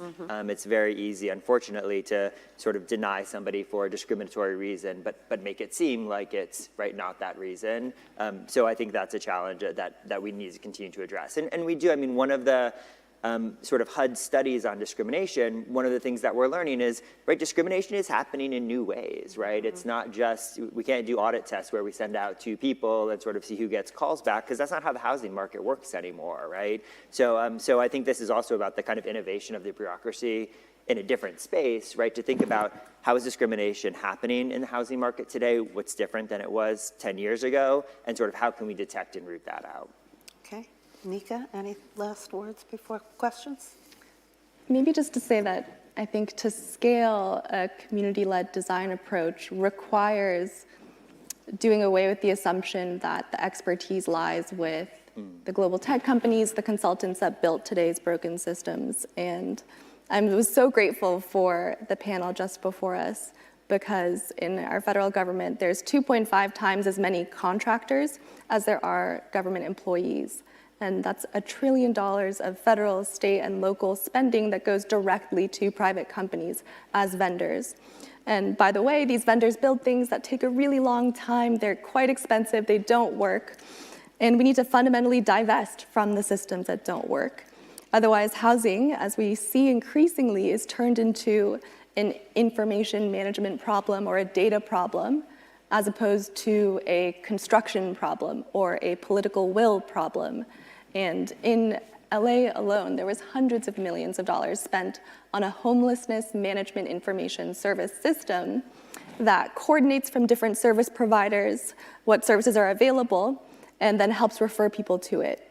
Only to get into that system, the form was so complicated that around 11,000 people who are unhoused in LA were unable to even access the referrals. At the same time, police are violently destroying homeless encampments, calling it sanitation sweeps or worse, care sweeps. And from the 30,000 people who were swept away, only 63 were removed to permanent supportive housing. So the out of sight, out of mind mentality is not going to work, and it is the exact opposite from a structural solution to a solvable problem. Excellent. So any questions? Yes, Mike? Gary?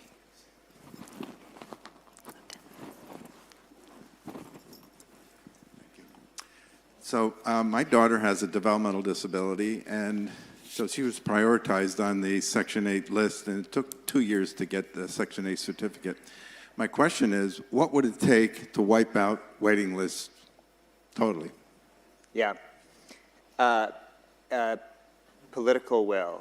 I mean, right, it's possible to do. We know how much it would cost to give a voucher to every single person.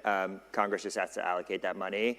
I think in this particular case, so one of the ways that the administration is sort of thinking about this is, right, the likelihood of getting a universal voucher program realistically in this political climate is pretty low.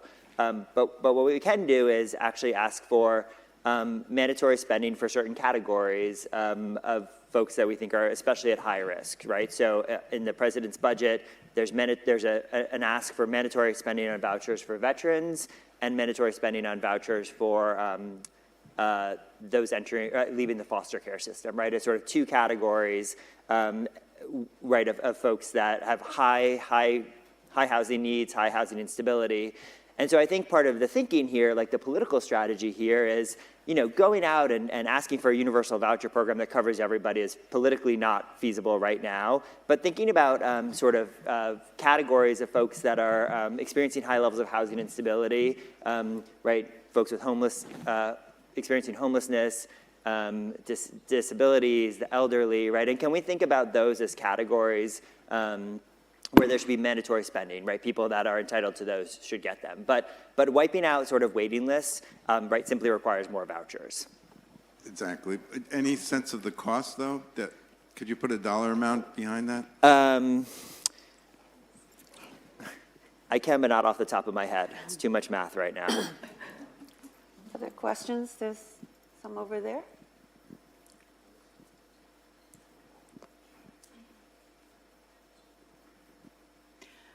Hi, thanks. I'm just curious about a number of things. So as a policy, a progressive policy, UBI is certainly an exciting, model. And questions about the benefits cliff aside and how you mitigate the benefits cliff. I was just interested to hear Nika pivot to a statement that the UBI would be supplemental at the end of your conversation, because it sounded through most of your presentation like it was an exchange. It would be one for the other. So you would get the GBI, not the voucher. And as you have a little nexus of people here who would probably spend the next 2 days talking about this issue with you.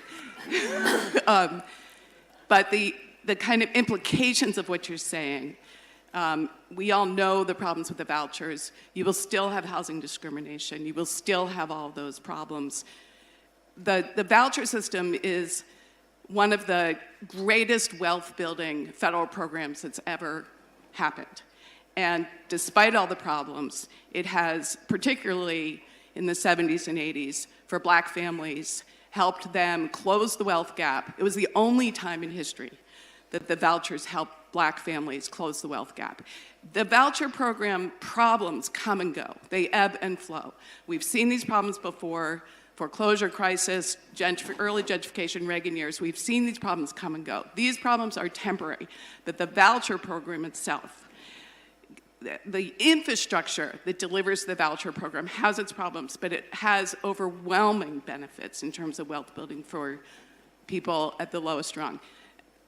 And to pose it as a solution is concerning.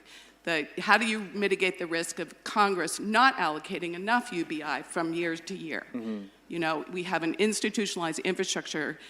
It's almost like saying you would do UBI instead of Medicaid or UBI instead of food stamps. So the way your presentation came out was, not necessarily threatening, but from, if you look at all the data and you look at the institutionalized infrastructure and all the delivery mechanisms on the ground, I think it would be important to involve practitioners in your conversation who have been doing this for 30 years and have seen these ebbs and flows. Liz, I really just want to say that what we're trying to do is talk about some innovative new programs, but I think Brian has expressed a couple of times today that the voucher program would continue, that this is not an either or. It's innovative thinking about how to improve services and how to deal with some of the ongoing issues. And I really appreciate that question too, because you reflect exactly my fear about the overexcitement about universal basic income as a replacement and actually ultimately a reduction of welfare spending. Yeah. And that's not the approach to the policy that I think is appropriate. And there's a difference between that broader, should we do away with vouchers and replace it with cash? In my view, no. Mm-hmm. But for the purpose of this pilot, what we mean by cash to supplement the existing voucher program is for a 1-year pilot. In the months that you would otherwise be waiting to get your assistance until you lease up, in those months you will be receiving direct cash that is the rough equivalent of what the voucher amount would be. And then after you sign the lease agreement with the landlord, after that 1 year of direct cash, then that lease agreement gets converted into, the cash gets converted into a voucher. And so it's a cash on-ramp for the months that a renter is leasing up with the voucher that then supplements the voucher program. So in a sense, it's temporarily replacing the unusable voucher, but it's actually inserting more aid to a low-income renter. And ultimately, the goal isn't to replace the voucher program or to show its deficiencies. It's instead to fix an existing problem area for the program. And I think it's one of the best ways that that we can demonstrate the real significance and the role that guaranteed income can play as a supplement to existing programs, because I think too often it's thought of as a replacement. And in fact, that's a very different vision for society than guaranteed income's political home, which is the Poor People's Campaign, which is point 2 of the Black Panthers' 10-point plan. It's not about reducing the amount of infrastructure we have to keep people safe. It's instead about investing more in people. Sounds like the fast road into the same voucher program, but to get rid of some of those waiting lists. Yeah. Well, and Jake, can I just, I want to give a lot of credit to Nika too for this idea of cash as an on-road to the voucher program is not how we had started thinking about this at HUD, right? We had been thinking about cash pilots for a couple of years. And so I think it's a model of what happens when people from different, I come institutionally from HUD, and as a researcher, Nika comes from the guaranteed income community, and putting those together, right? This is a really exciting, probably more cost-effective, probably can serve more people model that sort of hadn't been the origins of our thinking on this. And I think there are lots of ways to run these pilots. My hope is that we run them in a bunch of different ways and sort of collect that evidence. But like really to Nika and to her team for sort of putting those pieces together, right, in this model, I think is really smart. I just want to reflect on one other piece about the voucher program. So I'm not familiar with the sort of wealth building research and would love to learn more about it. I mean, I think we don't really think of the voucher program as a wealth building tool, right, as a rent supplement. But one of the things that we do know, and sort of going back to who it works for and who it doesn't, right, there are certain kinds of families that have an easier time with the voucher program, right? They face less discrimination. They may need a more shallow subsidy. They have experience in navigating the housing market. And so one of the things that sort of we need to think through on kind of who the voucher program is working through and who cash might be a sort of better option is to understand people's experiences of the housing market, people's experiences of navigating programs, and really think about tailoring programs to the communities that they're going to work the best for. And this again goes back to one of the things that Nika's really brought to this conversation, right, which is about centering those community voices and understanding, right, from communities about where this is working and what the challenges are, not just from sort of, academics like myself who have done this work, but really on the ground, how's this program working and how can this design sort of assist communities that are having the most struggle on the housing market? Okay. Can we take one more question? Right here. Thank you. Good morning, and thank you for such a thoughtful discussion. It seems to me, looking at the political will of reducing healthcare costs, that this would be an excellent opportunity to bundle those two issues. And let me give you some specific examples. When kids live in substandard housing with roaches and vermin and all that, going to the emergency department for asthma exacerbations is a significant cost, not just to healthcare, but also to things like education. That's one example. When disabled people and families this was devastating during COVID, devastating. We forget about sort of minorities within minorities, certainly the elderly. So can you bundle those two to get the political will to increase? Because, and I'm sure you've got data about how housing impacts in a positive way healthcare costs. The second comment that I will just make, in Washington, D.C., 1 in 3 people are functionally illiterate, and health literacy is huge, and then, of course, the digital divide. So it's kind of ridiculous to think that people can navigate these systems, at least the majority of people. Yeah. Thank you.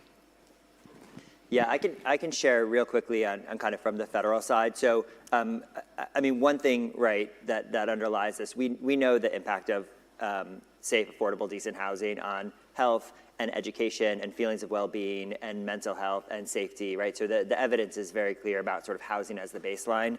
I'll just sort of address two things that the federal government is doing in kind of the housing health nexus. So one is about Medicaid and using Medicaid to pay for housing costs. It's really new and innovative, and we're working with HHS on this. Kind of very nascent in this, but it's a huge idea that's come up. And so I think we'll be pushing much more in that direction. We're actually doing in the Office of Policy Development, we do a quarterly update every quarter on a big topic, and our September one will be on this, right? Sort of about Medicaid and housing, because it is, as you say, like such an important piece of this.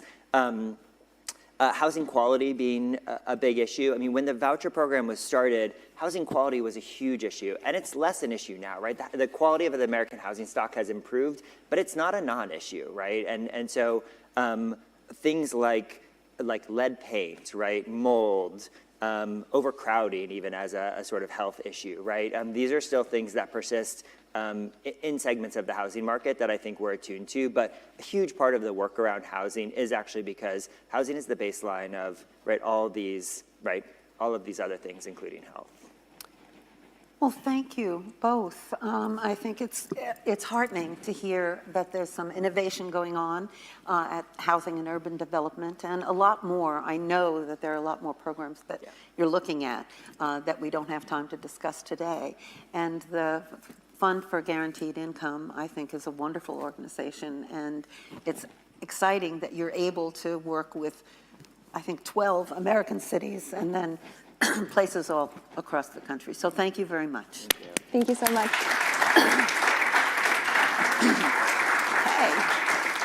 Whoops.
believes that we need civil discourse more than anything else at this point in time, it feels like. And the panel here actually they embody what civil discourse means in their everyday life, in their professional life, in their personal life. So I'm very honored to have them all here. Chief Brenda Gagne of the Abenaki Nation of Missisquoi, Milo Grant, Burlington City Councilor, Alan Minsky, the Executive Director of the Progressive Democrats of America, and Jim Zogby, founder of the Arab American Institute and a Sanders Institute Fellow. Please welcome our panel.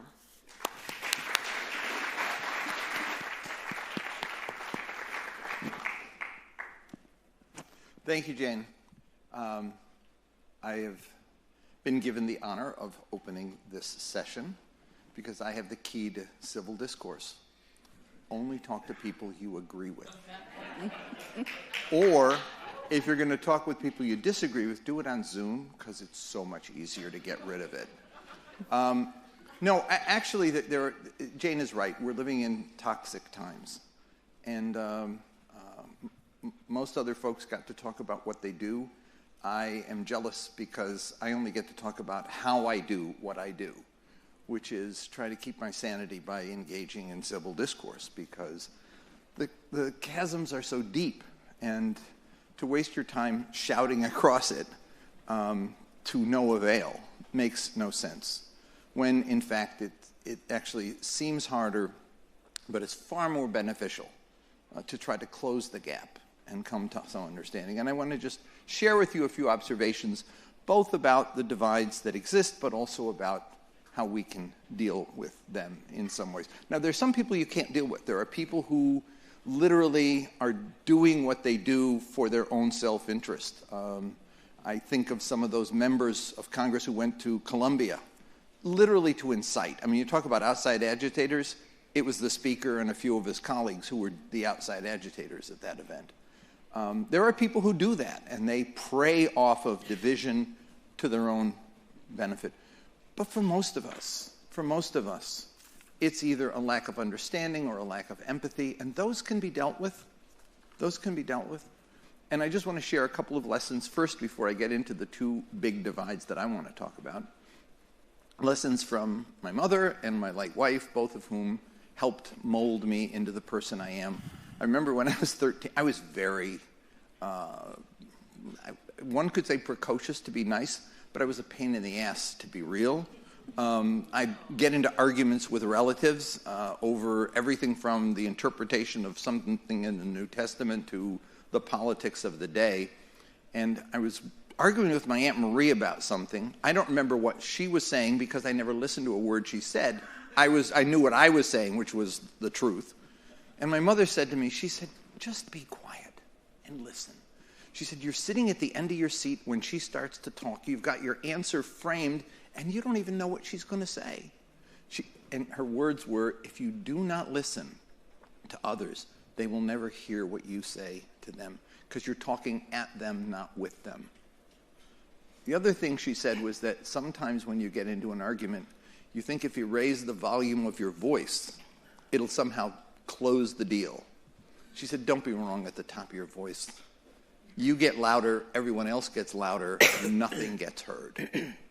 My wife used to come with me when I started on this venture of mine, the Middle East. We went to refugee camps in Lebanon in 1971 to collect stories of the Nakba. I was writing my dissertation on the trauma and what happened to Palestinian identity as a result of the trauma. And I came back to the States, and I was talking around at different venues about it.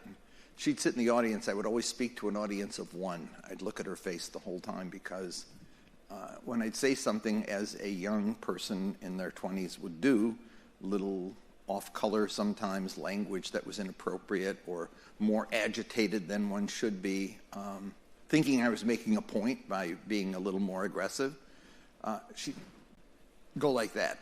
And we'd always count up the winces at the end. She'd say, that was a 7 wincer. You're getting a little better. Last time was an 11 wincer. I did a Bernie surrogate speech in 19 when she'd had a stroke and she was in the hospital, and I only did one event, and that was this one to honor Jesse Jackson down in Greenville. She said, "You got to go," and I went down to do it, and I brought the tape back for her, and she watched it, and after she said, "No winces, I'm getting better." Those are the lessons, actually, and what they all translate to is that people will listen to you if they like you. They'll listen to you if they feel you have something to say, and that if you're listening to them and care about them and want to reach across the divide and encounter them. So with that as a backdrop, let me talk about the two big divides. The first is something that we did talk about, a couple of the speakers mentioned, actually, I think it was your lieutenant governor, your treasurer, I forget which was which, but they talked about neighborhoods in West Virginia, in their community that had, I remember telling the exact same story to Bill Clinton in the mid-90s, because he was talking about what do we do with cities, and I said my hometown Utica had been 103,000 people, was down to 51 or 2,000 at that point. Neighborhoods were gone. The houses that were in the area where my mom was still living were empty. Each home had three generations, the grandfather, the parents, and the kids. And they'd been there for, a generation already and had fully expected to be there for 2 more or 3 more, whatever. That was the world they lived in, and everyone walked down the street 3 blocks to the mills. The mills closed. It wasn't just the jobs left. It was the families were destroyed, the neighborhoods became dilapidated, and not only the extended family broke, but the nuclear family felt stress that it could no longer contain. And the community became ripe for all kinds of issues. I remember telling Clinton the story, hoping to get compassion. And what I got was, well, we're never going back there again. What we've got to do is job training. They need to be trained for the 21st century. And I thought, God, you do not know Mr. DeBrango. He's 62 years old. He's not going back to school. That's not what he wants in his life. Basically, he wants to be understood. I saw an ad on Pennsylvania during the last election. I forget who it was. It was a Republican, and he was walking toward the camera with a plaid flannel shirt on, and he's saying, my folks were union members and Democrats. And I grew up a Democrat, but they don't care for us. They never talk about us, and they don't care a damn about what we do. That's why I'm running as a Republican. And I said, I got nothing to say to them. I have no response to that. I had a fight at the executive committee of the DNC over the fact that the party pollster came after the 2014 election, in which those 6 years before then, we lost 1,400 state legislative, congressional, gubernatorial seats. We lost control of both houses of Congress. We lost control of the majority of governorships and legislatures across the country. That's what we did. And so and he said, but we did really well. We kept the coalition together. We won the black vote, the Latino vote, the Asian vote. We won the youth vote. All we got to do is win more of them. So I raised my hand and I said, I chair the ethnic council in the party. What about ethnic voters? What about the white working class ethnic voters of Pennsylvania, Ohio, Michigan, Wisconsin? They were the keys to our party's success in those states. He said, we're not wasting money, spending it, throwing it away, he said, on people who are never going to vote for us. And I said, with that attitude, we're handing this to Republicans on a silver platter, and we will never be nor deserve to be a majoritarian party because we're as bad as they are in that we are simply separating the electorate, ours and yours, and frankly, there's not enough of ours. Even if you get to 51%, you have to broaden the coalition. And his response was completely off the wall. And I came away thinking, we're doomed. Along comes Donald Trump, and we were doomed. I mean, because what happened was it was ripe for the plucking, and he plucked them. And I remember, Bernie, you talked to them, and it was perfect, but rest of the candidates didn't talk to them. So the issue was to understand those communities and speak to them. They're not deplorables. It's not either or. It's not, I understand this group or that group. We have to understand both. And as the speakers who talked, I think it was the first day said, as Les said yesterday, they are not off off the radar on terms of social issues. What they really want is somebody to talk about their lives, to talk about their families, to talk about their communities, to talk about their aspirations. And if we don't address them directly, we never get anywhere. Now, I'm being told I'm out of time, and so I'll come back later because I want to talk about the second divide, which is the divide over Gaza, and some of the issues that actually separate Israelis and Palestinians that do not have to separate if we knew how to talk to and respect both. But I will get to that later. Sorry, I went too long.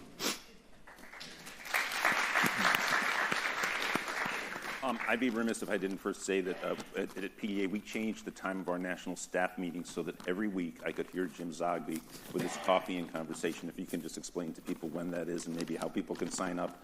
And it is a great event, and at this hour of our history, world history, it is just, it's a great thing for the soul to experience. So how can people find out about Just that? write to me, and it's every Wednesday at 2, and we do have a lovely community that comes together every week. And I'm really honored and actually excited every week to see everybody on Zoom. Just write to me. We'll put you on. And I also want to start by saying that I want to really thank Dave and Jane, and this goes into sort of the focus of my speech, at least the launching point, which I had put on my headline, Learning from Bernie, about communication, about reaching people with a positive vision and succinctly, but also this event. This is the third of these that I've been honored to attend, and all three have been brilliant. And we have so many organizations here, and a point of humility for our organization and everyone else is we have to be realistic. The Sanders brand, as it were, can attract such brilliant voices and such constructive conversations happen here. So let's all do what we can to support Jane and Dave with the Sanders Institute going forward.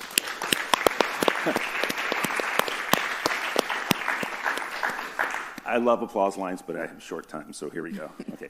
Look, I happened to stumble when Bernie was in England on a little presentation by Aaron Bastani from Novara Media, recommend that too, by the way, and he gave this very succinct sort of like literary analysis of a Bernie Sanders speech. And he said, in 25 words, Bernie Sanders can set up a clearly stated, well understood, simply stated negative critique of the failure of the status quo ante, one, and two, within the same 25 words, clearly stated, well understood vision of the better society and how we can get there through a very specific set of policies and a harmonized platform. And that's more than 25 words. And Bernie can do that over and over again. And I think one of the important points, I think, for left progressives and those of us who have a vision, we understand to be a vision of a society that is shared by a majority of Americans, talking about community, of course, bridging the divide. And we can look at American policies from 1933 to 1980. There are some failures, but amazing, amazing successes. And the fact that project was imported around the world.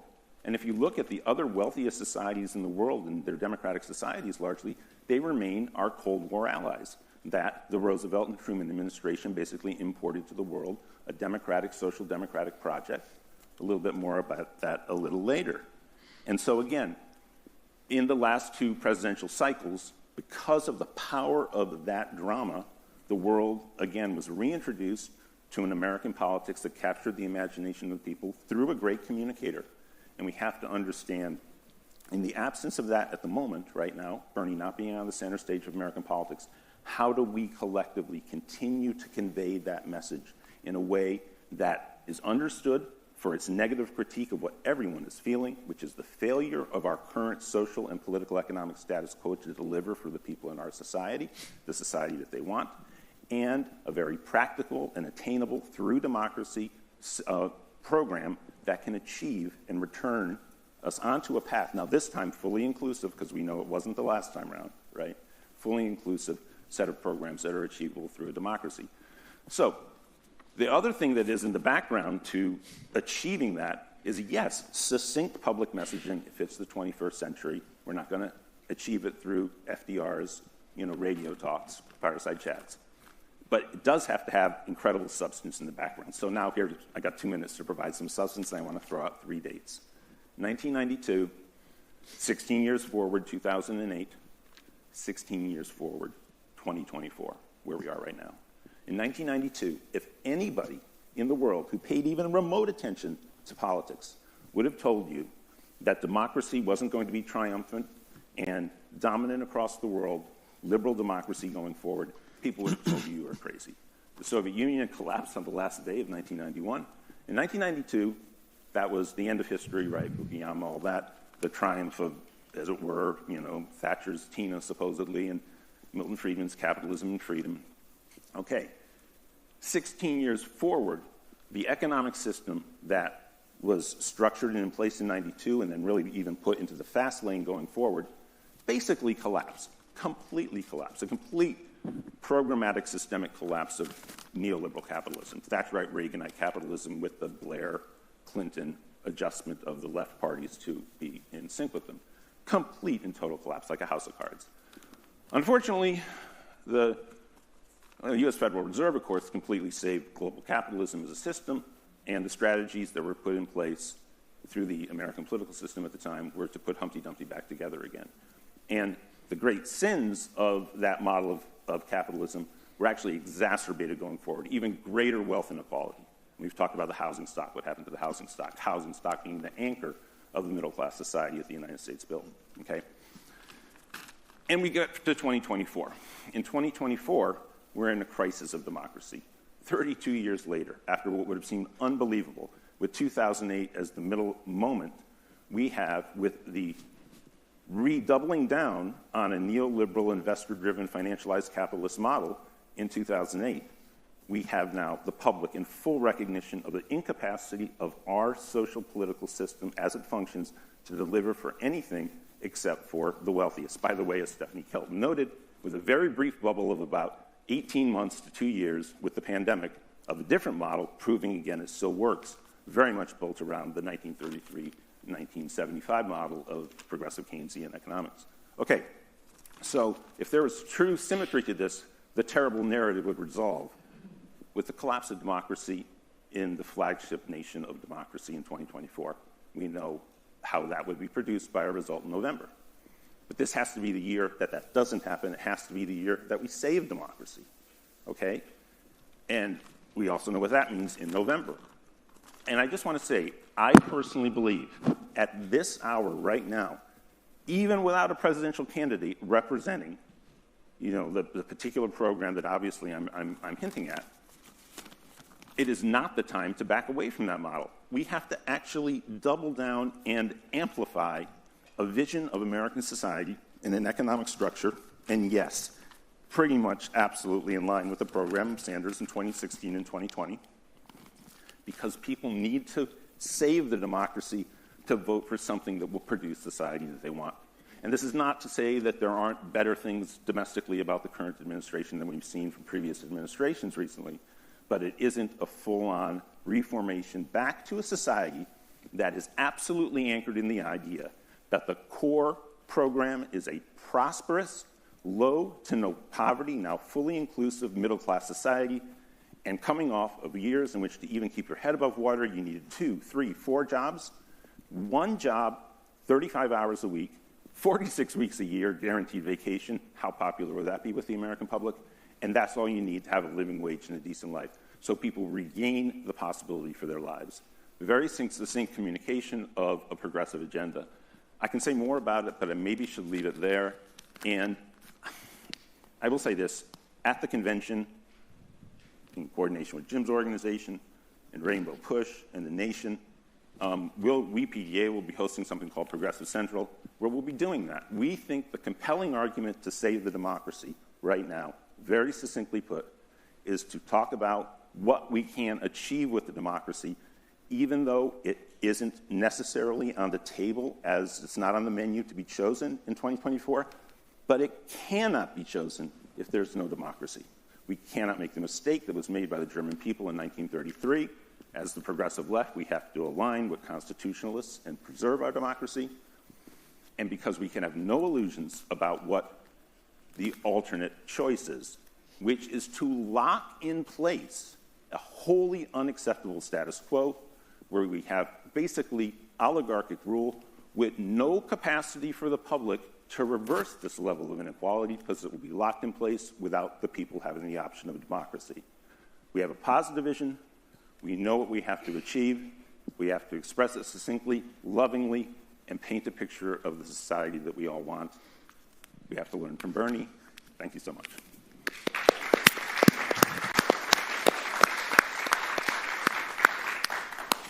So, saving democracy, yes.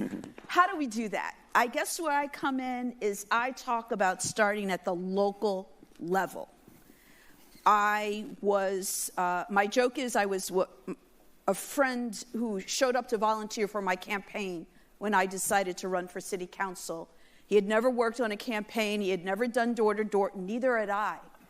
Neither had I. I didn't donate. I knew about issues. I would vote. I would maybe talk about things with my friends, but I wasn't actively involved at the level that I should have been. And I found that within my campaign were people that were similar. We were slacktivists. And people came and said, okay, we're going to work for you because you're going to be different. And how was I different? I was previously a police commissioner. As we all know, public safety issues are a huge topic across our country. Burlington is no different. We have had some significant use of force lawsuits. The city has been under the cloud of use of force lawsuits going back to 2019. As soon as we settled one for $750,000, we got another one. Black and brown bodies. I woke up because I looked at my kid and I said to myself, my kid is not safe walking around this city if he's hanging around with his friends and our police officers make assumptions of how they interact with each other, and that means they could be subject to be doing illegal behaviors. And we have data that backs that up. We have some pretty severe use of racial disparities in our data. And that's what woke me up. I served on a special committee to review policing policies. I was very quiet. I said, what is going on? I absorbed everything like a sponge. What are their policies? What are their directives? How do they train their officers? I was a sponge. I saw other left-leaning people who served on the community who were more vocal. I saw how they were treated. They were treated terribly. I saw more conservative members of the community have a relationship with our police department that was not appropriate. I was quiet. I just kept soaking it in. Then I put in the application to be on the police commission. And then I was like, I'm not going to be quiet. I'm going to ask questions. And I asked questions, and I've been told over and over again, oh, you shouldn't ask that. You shouldn't talk about that. Well, it's public information. People can look it up. You know, these filings for these lawsuits are public. People can read them. I'm just letting people know what's here. I'm just letting them know this is the information that's available to you that's going to tell you what's happening. I'm letting you know how you can find the data yourself. I'm letting you know where you can read the police chief's reports. I'm just giving people the information. Not my fault that people are seeing what's there, right? And I would still be quiet, but I was showing up in different places. I started watching city council meetings. I started watching other commissions. I started watching all these interactions. And then I reached the point where I was like, now I have to take this next level. Because it's also about power, right? Power at the local level so that your voice, they could dismiss me as a resident. They could dismiss me as a member of a committee. They could dismiss me as a police commissioner, but as a city councilor, still happening, but a little harder to do. So when we talk about saving democracy, it has to begin at the local level. I have been trying to engage the public with simple concepts of how do you know when your city council meetings are? How do you know when your planning commissions are? How do you know how to access these meetings? You don't have time to watch these meetings? Completely understand that. How do you access what the agenda was? How do you access the minutes? You may not be able to watch a 4 or 5 hour city council meeting, but you can go through the minutes in a fraction of the time to keep yourself informed. We don't communicate in that way with the public. We don't ask them to look at these meetings. It is done on purpose because it's always politics over people. And I always say people over politics. If we're thinking about doing the right things for our communities, we should be people over politics. That is what should be controlling the decisions we make in government. And people like that. People like, oh, you said something that everybody was thinking. One of the best things, we had a controversial argument about neighborhood code, updating zoning, and young people really responded to what I was saying because I'm talking about their future. Young people are just leaving Burlington, Vermont. The rent's too high. They don't see a future here. They don't see raising their families here. And by the time the data catches up to the mass exodus that's occurring over the next few months, what we will do, it'll be so hard to get them back. So for a young person to say, I know that everything that you were trying to push through, trying to get a more positive vote on, I know that it failed, but I had a seat at a table. I felt like I had the seat at the table. And that's what keeps me going, because there are days where it's exhausting, and I'm sure we've all felt that way. But you get that email, you get that person who will approach you in the supermarket, you'll get that direct message on social media. It's about giving people, reminding people they have a certain power. They have that power because people are giving up. And in the realm of public safety, with the number of people who are unhoused, with the number of people who are suffering from substance use disorder, and we don't have the sufficient resources, how do we get people to raise their voice so they can get their representatives at the local level, at the statewide level, at the national level, to make sure we get the resources that we need? Our high school has a great program, Burlington City and Lakes.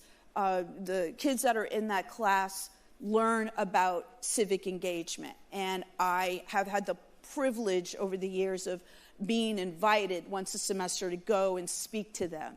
And they get around in a circle at the end, and everybody talks about what they learned from the different guests of the day. And the last one I attended, young black teenager, he said with a very strong voice, he said, I learned I need to vote. And I was like, my job is done today. And so that's where I'm coming from. And I think we obviously talking in the larger context of things, but we have to be talking about at the local level and engaging people, engaging young people in a way that we're not doing, frankly. Thank you.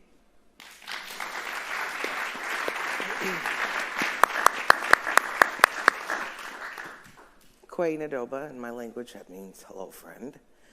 Before we start, I want to make sure that we recognize that the land that we stand on is sacred ground of my ancestors. So that's really important. I mimic everything that they say and do, except for I work for my people. We are the largest tribe in Vermont. We have fought the longest for state recognition in the state of Vermont.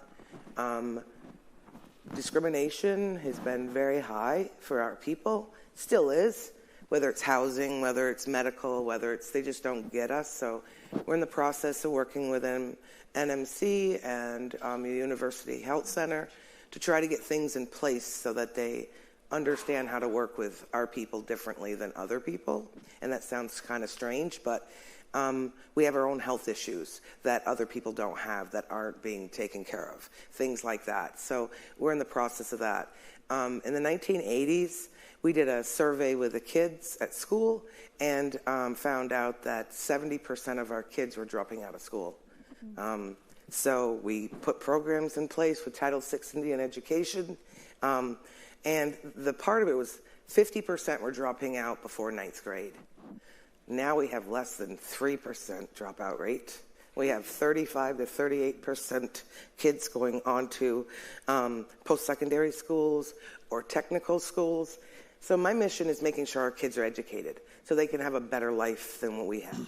I teach them not to be ashamed of where they come from, but there's nothing wrong with wanting more, and that's really crucial for us. So, like I said, I wear a lot of hats, but being chief is my biggest job, and making sure our kids are getting what they need out of school, making sure that they're getting the education they need. When my kids went to school, they went to MVU, they didn't allow our kids into AP courses. My children took those courses because they had Gagne for a last name. They didn't have that core family names, that the Abenaki are known for, Missisquoi. So my kids got to do other things than that. Today, that's not happening. We've made sure that our kids are able to take the AB classes, making sure that they can get that extra, because our kids are pretty smart. Illiteracy is still in our area, but we weren't citizens until 1924. It was against the law in my lifetime to be Indigenous until 1978 when the Religious Freedom Act passed as law. So I was being taught my culture knowing that my mother could be arrested. So there was a lot of things that happened that were injustice. And we are still the only people who have to prove who we are in this country and carry a card, even though we have ODNAC coming after us saying that we're not who we are. The state of Vermont, we did do what we needed to do to prove who we were. It was given and taken a few times, and now it's in there that's really decent. And the one Governor Dean gave us wasn't worth what you would have used for the Sears Roebuck back in the day, because it didn't allow us to sell our crafts. We could go to jail. There was a fine for that. And our kids couldn't apply for state scholarships. With the new one, we are allowed now to have artists be able to sell their crafts. Our kids can apply for state scholarships for Indigenous kids, which is crucial for us. It's never been about land. Bought my own. I work 3 jobs. We don't want to take, we just want to be recognized for who we are and what we do and the positive things. Kindergarten wasn't even in the state of Vermont. In 1982, we, Missisquoi Abenaki, started the first one at the Swanton Armory. Then it became law that it became for every student to be able to get kindergarten in the state of Vermont. We were one of the first to have low-income housing in the state of Vermont, which we're pretty proud of. There's a lot of firsts that we've done. But I'm not going to take any more time. I'm going to hand it back over to the Gaza stuff, because that is major for us because of genocide.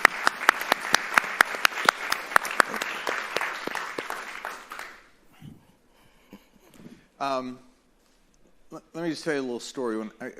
2 weeks into the conflict, I had a meeting with a very top-level person in the White House who went on about October 7th. And I said, I understand. I understand that trauma.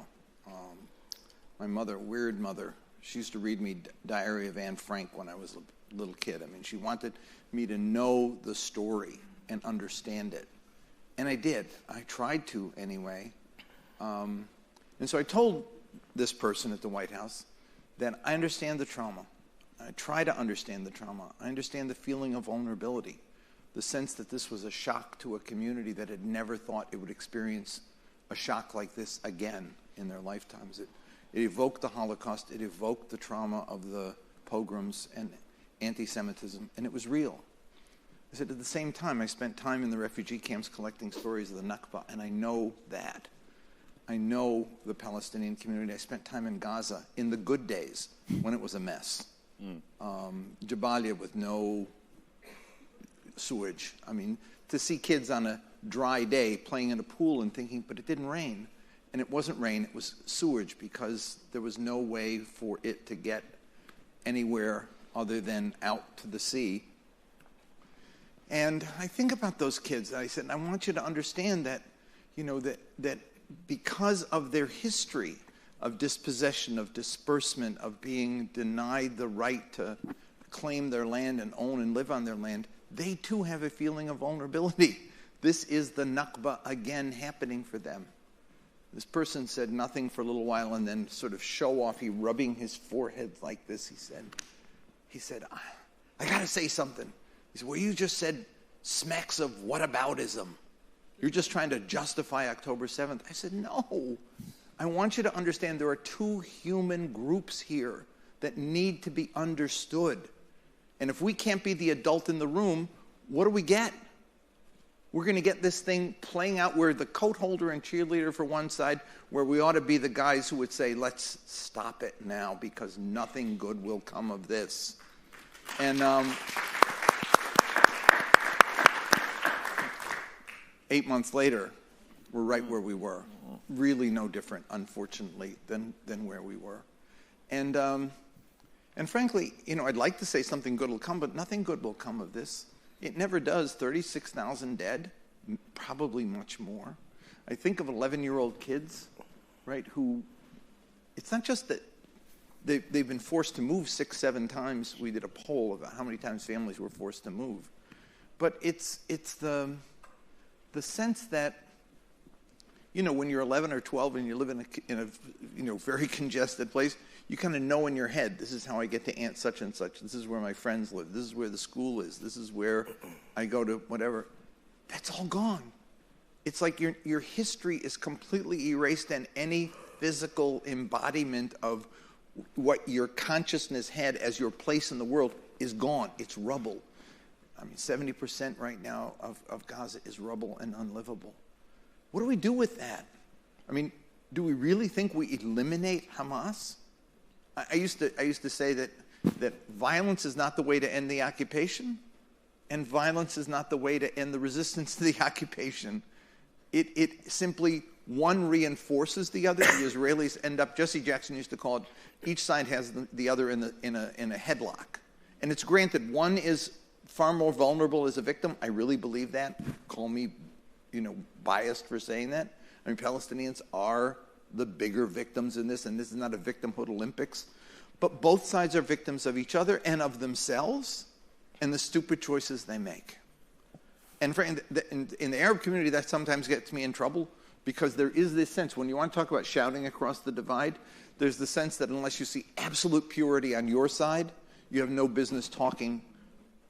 But if I take that position, that I'm not going to be critical about Hamas and not just the stupid choices they've made, but the evil choices strapping a bomb on a kid and sending him into a pizza parlor is not armed resistance. A dear friend of mine, the mayor of Nazareth, used to say, when challenged about we have the right to armed struggle, he'd say, you have the right to armed struggle, but when you use it as badly as you do, you forfeit the right. And that's the truth. It is not about how many dead bodies you toll up, how much shock you create in the other, because the shock you create in the other ultimately reinforces the repression on your people, and that's not where we need to be. And the Israelis, the same thing. More dead Palestinians is not going to make them safe and secure. And frankly, I do not understand the choices that they make. I also don't understand the choices we make. And it's why, Bernie, you've been such an incredible ray of hope. That you and Chris Van Hollen and others and the 89 members of the House who get the fact that we have to be the grown-ups. We have to be the people to say, this is not working. And defense industries be damned. I know you're making a bunch off of this in Ukraine, but this is not what America needs to be. If we want job-creating programs, we don't have to have job-creating programs in the arms and defense industry. We ought to be producing something the world wants, needs, and can actually be better for. So I'm not going to get into the nuts and bolts. The name of the panel is Crossing the Divide. How do we communicate with each other? And frankly, there's a book I gave Jane a little while ago called The Wall Between, and it's about, it's two friends of mine in Canada, Raja Khoury and Jeffrey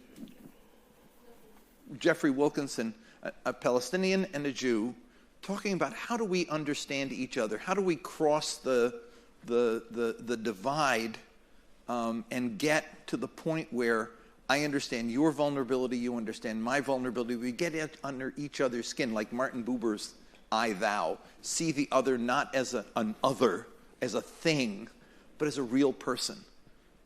If I don't understand the Jewish people's fear, if I don't understand their insecurity, I can mock it. Some people do. Oh, they didn't ever experience the Holocaust. It's like handed down generations. Yeah, well, you didn't experience the Nakba either. It was handed down for generations, but it's a defining piece of your identity that has to be understood, just like Wounded Knee was for Native Americans. It became a story that communicated and taught who you were and how you saw yourself. It was a symbol of your identity, just as the crucifixion is for Christians. I mean, it's like we all have stories that define us. The Nakba defines Palestinians, the Holocaust defines Jews. We got to understand that. And that's where we fail in this discourse, is we surround ourselves with our own truth and lock out everybody else's truth. And I'll tell you, I am so thrilled with the kids on campuses who I've had a time to get to know. You do not understand how courageous they are and how thoughtful and open they are to see Palestinian kids and Jewish kids do a Shabbat Seder in the midst of all this, and then have other call them anti-Semitic. That's just bizarre. It means that they don't want to understand. But to really get inside those kids and understand who they are and what they're trying to do with each other it's the way forward. And I'll stop there, and I hope I've done enough. But thank you so much for the opportunity. Jim, first of all, I'd like to say again, Wednesday 2 p.m. every week, ET. It's incredible. And I'll try to be as brief as possible, and then maybe final comments from the other two panelists. But I do want to say we are in this very peculiar situation where in this election it is now understood that progressives and young people, our swing constituencies, are seen now as possible swing constituencies, not voting for the anti-democratic choice, but possibly not participating. But, okay, what positive can come out of this? Okay, broader point is this society is on the cusp, and Zablat and Zavitsky say this in their new book, a book I have some criticisms of, but they're right on the first point. This society is on the cusp of becoming the first ever truly multiracial democracy. Because if you look at the other extended democracies throughout human history, they haven't been multiracial. It's a struggle we know from all we know about U.S. history. And it's not a coincidence that the pushback is happening in terms of that context, along with the oligarchic structure of wealth distribution.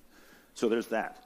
But also, the young people who will inherit, hopefully, yes, must be, our multiracial democracy, they want to use that democracy, Jim, to recast U.S. foreign policy. And we do have to make that a talking point of what we want as a progressive vision. And it has to be anchored around serious, real respect for all human rights.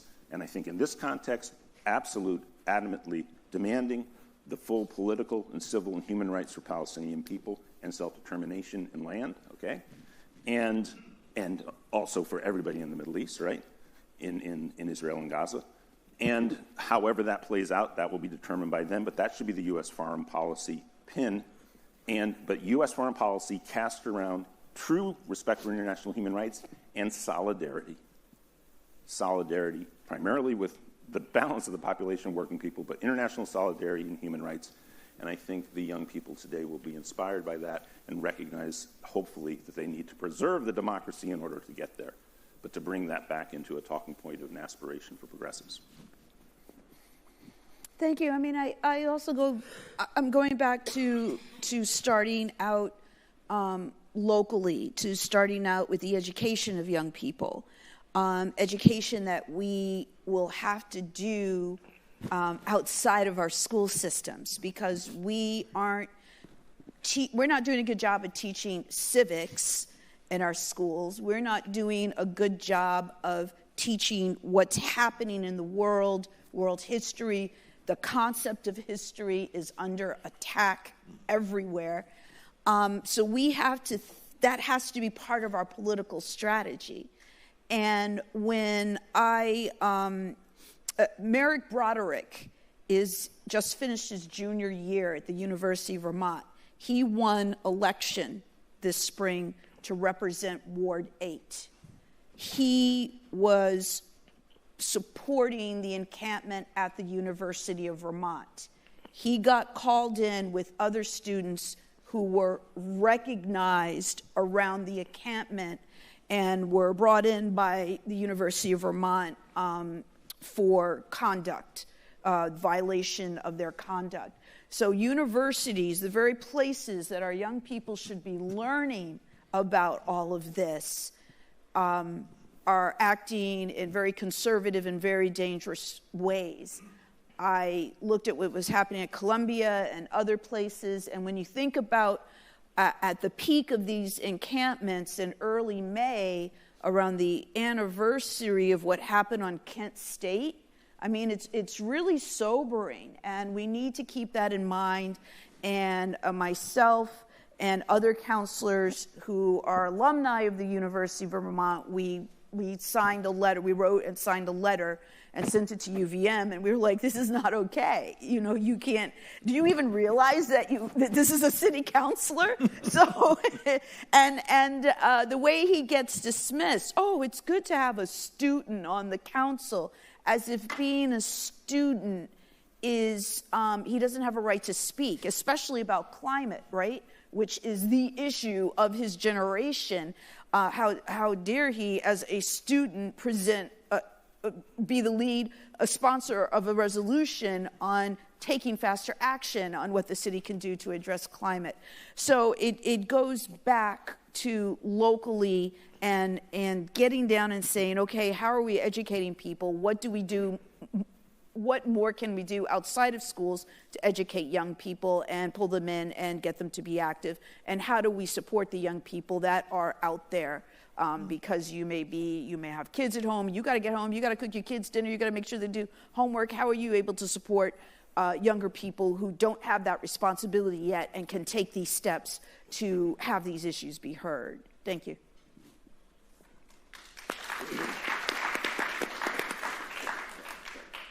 Again, I mimic a lot of what they say. We did a protest at UVM about a month ago for the last symposium that they allowed to have. And we've had a pretty good relationship, Ms. Iskoy has, with UVM over the years. But them allowing the symposiums to keep coming and trying to paper genocide my people and the things that are happening, our youth actually show up and they are protesting because it hurts them also. When people are judgmental and they think they know, that is an issue that is still happening. We've had UVM Summer Happening program for over 35 years at UVM. We pulled it 2 years ago, actually 3 years ago, I'm sorry, from the first symposium because our youth were being threatened because of what was going on with the Odenak stuff. And if our kids don't feel safe there, we had kids actually leave UVM to go to other schools because they felt that was the best thing for them. So we haven't done Summer Happening. We'll not be doing that until they can guarantee that our children, they're not children anymore, young adults, are safe. But if they choose to go to school, they should be able to go wherever they want to go. It shouldn't be because, oh, they're going to be treated better here than here. It should be straight across the United States, Turtle Island, that all youth have the right to get an education, no matter what political stuff is going on. And they should have a right to be able to stand up for what they believe in because it's their history, and that is important. Thank you.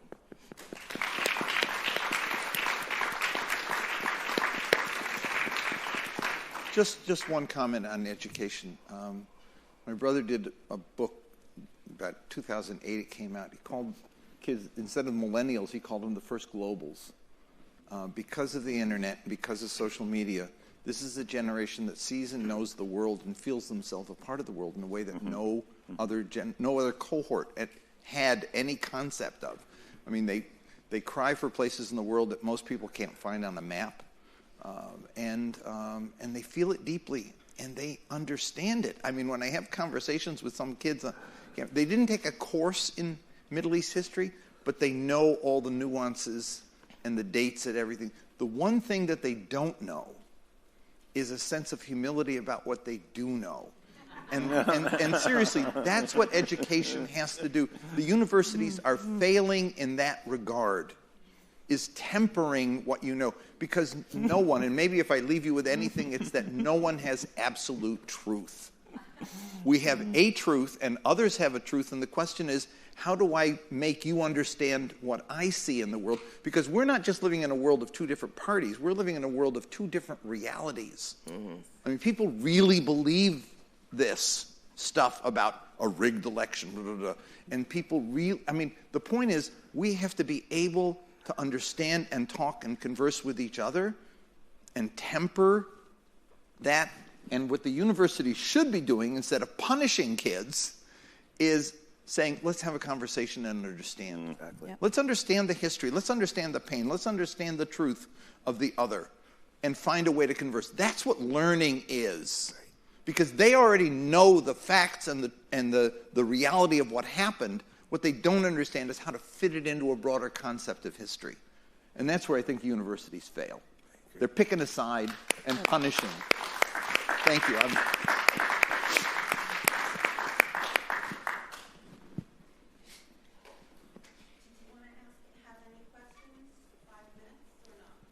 Sure, love it. Oh, yeah.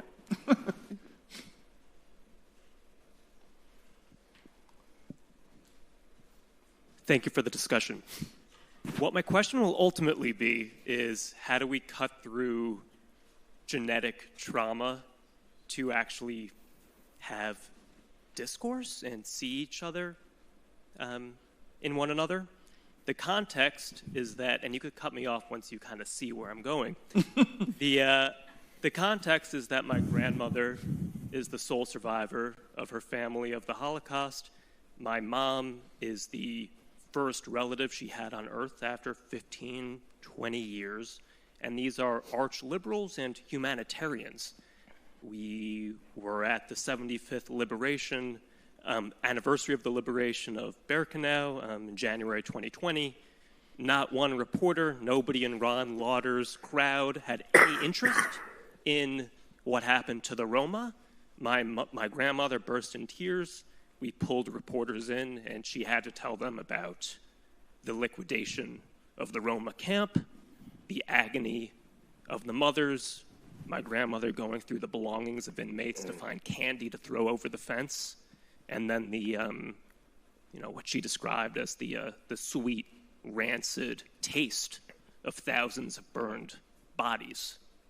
But now when it comes to this current crisis, I see, particularly in my mother, such genetic trauma. I don't want to make it sound like she's a histrionic woman, but I see genuinely there must be such high cortisol levels, such a fear that this is going to be another, mass death moment for the Jewish people, that this incredibly politically progressive and self-sacrificing woman cannot see that this is, a repeat of genocide and the genocide prevention that she raised me to be so vocal and mobilized around. So anyway, I suppose it's ultimately a personal question. I want to be able to talk to my family about it. Do you have any recommendations?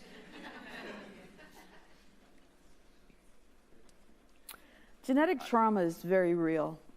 Black people, we are born with PSD as babies right out the womb.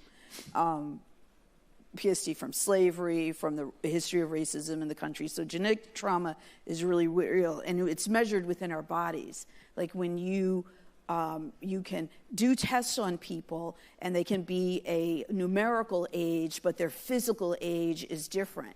And I was reading a study about Black male teenagers who would be 16, but their physical body, because of their stress, put them in the mid-40s. What you bring up is real across so much. And it is about, and this is sometimes something I struggle with when we talk about remaining calm. There are some people in this room who have seen me when I've been heated, but and you lose people. You lose people when you, as we were talking earlier, you go here, they go here, you go here, you get here, and pretty soon, no matter how loud you are, nobody's listening. But I think that we have to touch our humanity, and I think we have to touch and reach our empathy through the fear.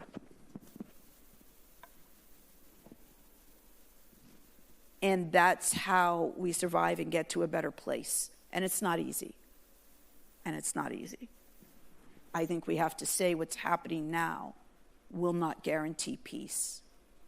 As a matter of fact, it's pretty much guaranteeing there'll be no peace in probably our lifetimes. We call it intergenerational trauma for Indigenous people. We didn't have residential schools here, but we had the Weeks home. We had the Warner home. We had St. Joseph's. We had, there's the Brandon School, the Waterbury, the mental institution. There's so many things that my own family have been part of. My family's been part of eugenics for this state that they passed. That stuff doesn't go away. What we try to do is keep building forward and so people understand where we're coming from. I think that's the most important thing when it comes to any kind of trauma that's happened from generations, is educating people. So if we educate, it won't happen again, right? That's what we're hoping. Genocide happened here before it happened overseas, right? So just putting that, and it's still happening. We still had we had Native women sterilized in 1978, almost 5,000 of them without consent. So there's still states in this country that allow sterilization, which baffles my mind to think we're in 2024 and they still have those laws in place in states. So that's what I would say.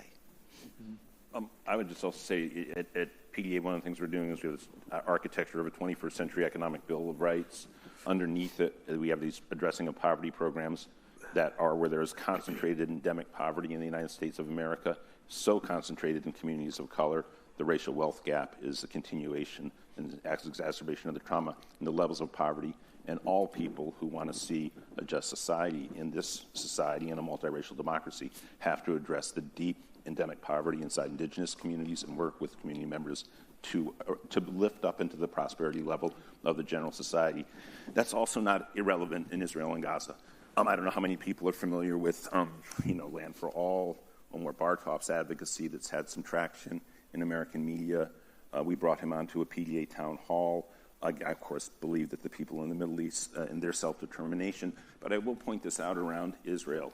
And I'm a secular humanist, not prone to supporting ethno-states as such. Obviously, here I am praising the concept of a multiracial democracy in the 21st century. However, the modern state accrues to itself the monopolization on quote-unquote legitimate violence, right? That's how the modern state, police forces, and the military. I do not believe that the Israeli Jewish population will ever negotiate that right for Israel in our lifetime because of the history of 20th century Judaism.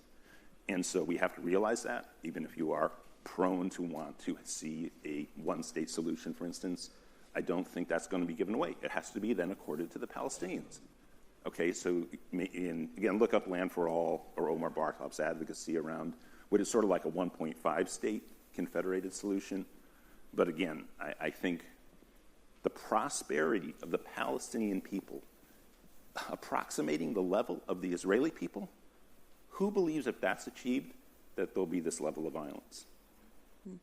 And that should be an international project, I believe in. I personally think what you were talking about is a more personal than a political thing, and I do get that, and I feel strongly that in my experience that any kind of political approach to that doesn't do it as much as something happens in people's lives where they open and change.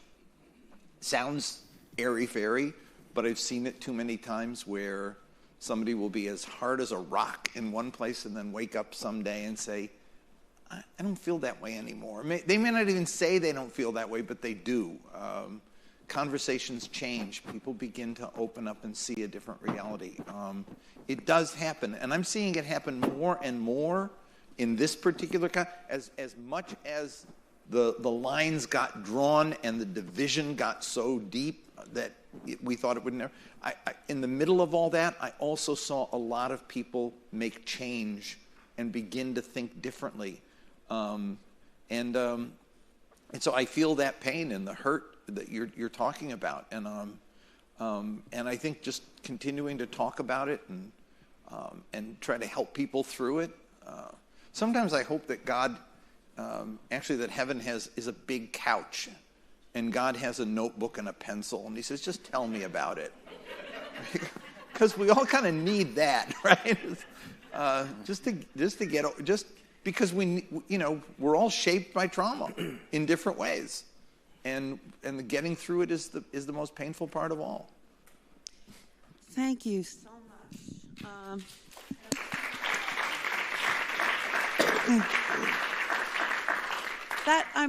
You mentioned it's not necessarily political, that it's more personal, but listening to all of you, I hear very much that all the political decisions arise from the personal, and that if we all just could try to understand each other a little bit better and to recognize that we are all the other to somebody else. Yeah. Thank you so much. It was a really thought-provoking conversation. Thank you for the opportunity. We are going to take a 5-minute break, and we're going to be here, and Josh Fox, who is an Emmy Award-winning director, is showing us 2 of his film trailers. Oh, and he's got his banjo. I can just go right You don't now. even have to leave. Do you need 5 minutes, or you want to just move right into it? Okay, let's couple of minutes. And we're going to be hearing from, well, I'll introduce you later.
pleased to be able to have Josh Fox, Emmy Award-winning director, incredible person, environmentalist, and he has agreed to show trailers of his 2 coming films, The Welcome Table, about climate refugees, and a film on long COVID, which he has experienced firsthand.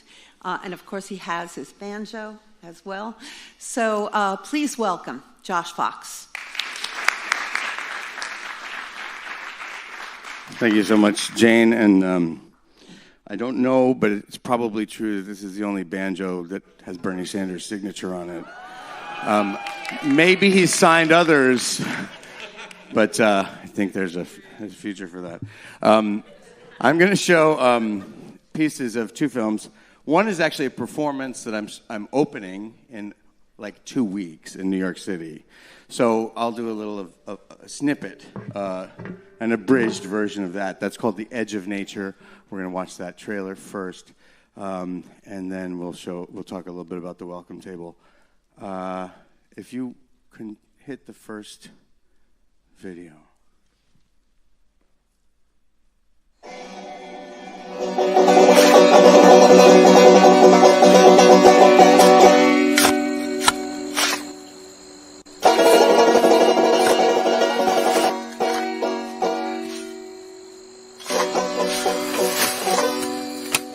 To tell you exactly how I arrived at this bank and shoal of time, I have to go way back to a time that I can't hardly remember, 2019. By 2019, over 70% of all wildlife on the planet had disappeared, burned, flooded, or paved over. In 2019, the International Panel on Climate Change announced that we had only 11 years left to change everything. Climate emissions were through the roof and increasing. We were a mere decade away from a completely unlivable future. We were probably being burned out by fire or flooded out by megastorms. Everywhere was on fire. Not just us, too. Australia, Europe, even Malibu was on fire. And just when we all thought things couldn't possibly get any worse, this little bugger was born. And just as the decade turned, in January of 2020, I got it. But oh, the virus had ripped through my brain. It mixed and matched synapses in ways that didn't seem to go together. I had brain fog. The next word struggling from thought to lips, stuck inside, stuttering. Headaches came from out of nowhere. Long COVID has left thousands with a laundry list of sometimes debilitating symptoms. Neurological attacks where I could not stop blinking. The blinking lights, the sirens, the incessant prefrontal strobe of doom scrolling made it all so much worse. So I went off to the woods to live deliberately, away from the Wi-Fi and the cell phone signal, away from the noise and the violence that made the fog in my brain worse. One room, no cell phone signal, and no one around. It's like nature told all of us, all of humanity, go to your room and think about what you've done.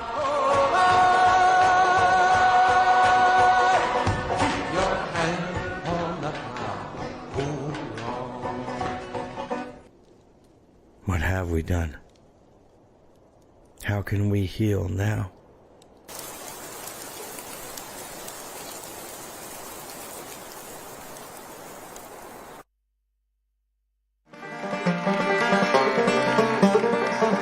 So I went off to the woods, Thoreau style, with enough time to actually read the book. And I went out there to heal.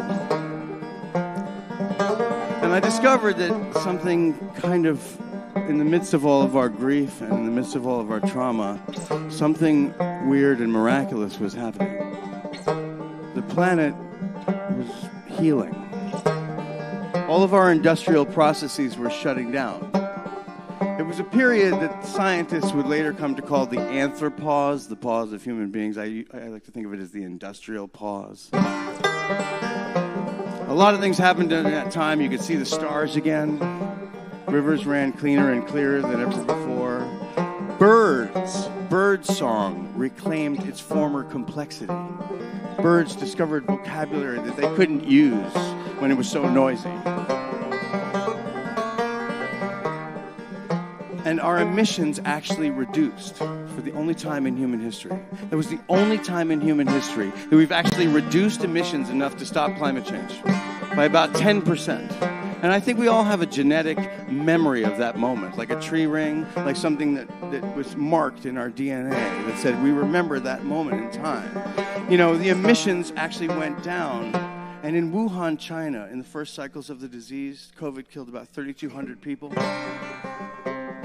But it was estimated by Stanford University that the downturn in industrial pollution at the same time actually saved the lives of 75,000 people.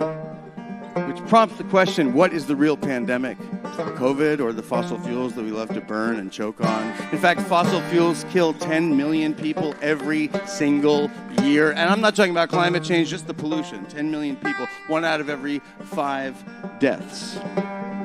So I was on my healing journey just as the earth was experiencing something that it never had before in my lifetime. And I went out into the forest and I started to ask myself, what is nature? The forest was sick. I could see invasive species everywhere. And realizing that the forest is itself a colonial creation. In Pennsylvania, where I was, those woods had been clear cut by the colonists. And that landscape has never really rebounded. And it was not being managed by human beings. So I looked up the definition of the word nature. And as it turns out in the dictionary, it says all the processes on the planet Earth. It takes a village to tune a banjo, you know. All the processes of the planet Earth, including all the plants and all the animals, as opposed to human beings. The definition of nature is opposition to human beings. It means that we have separated ourselves in Western civilization from the planet. Nature is just a word that is used to divide us from the land. In fact, other cultures don't use this word nature, that there is no such thing as nature, right? And what happens when we separate ourselves from the land? We become better than it, we can kill it, we can extract it, we can tame it, we can cause genocide on it. This country, these settlers killed 300 million beavers, 2 billion passenger pigeons, 500 million bison, causing the extinction of gray wolves, and all of the beavers on the Northeast, made for fashionable hats for Europeans. And so I started to realize that separation was a fundamental component of the Native American genocide. That I went out because the colonists defined those people as closer to nature. So I went out in the forest and I found one tree that had survived. It dwarfed all the others, a survivor tree. And I thought about my grandfather who had survived the Holocaust. And he got a tip in the middle of the night, and he left his village in Poland at midnight. He didn't wait till the next morning. The rest of the family did, and they all went to the gas chambers. He lost 9 brothers and sisters. My grandmother lost 6 brothers and sisters. Overall, about 100 family members. And I'm only here because he made that decision at midnight to leave right that moment. And that hypervigilance always being somewhere inside of me.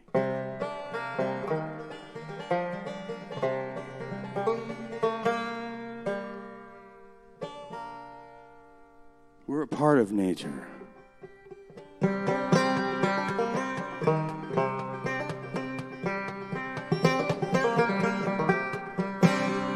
So that's like a tiny bit of edge of nature. We'll be performing this. I have a 12-member ensemble doing all the music with me from the film, and a lot of the music is from Pete Seeger. So we're doing that starting in New York in 2 weeks. It's a really great honor to show you that. I'm going to jump to next year's movie, because I really think it's important. It's in process right now. It's called the Welcome Table, and the trailer will explain itself.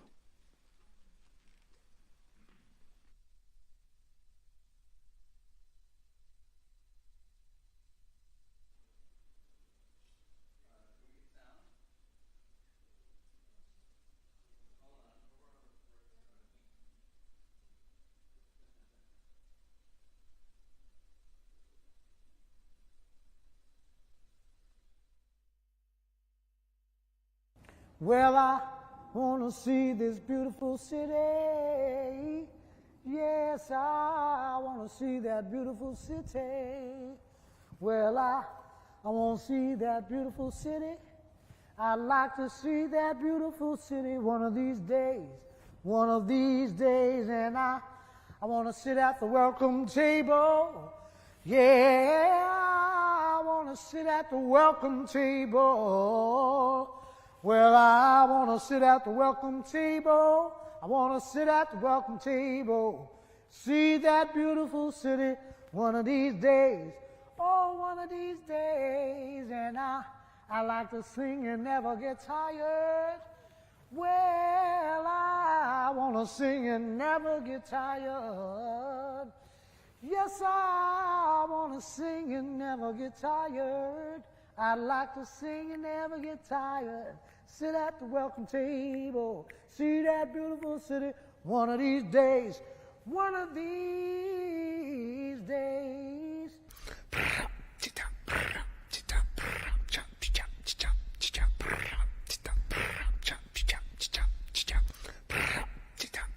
Every day, somewhere on Earth, someone makes the painful decision to leave their home and find safety. Climate change is here now. It's ravaging the planet.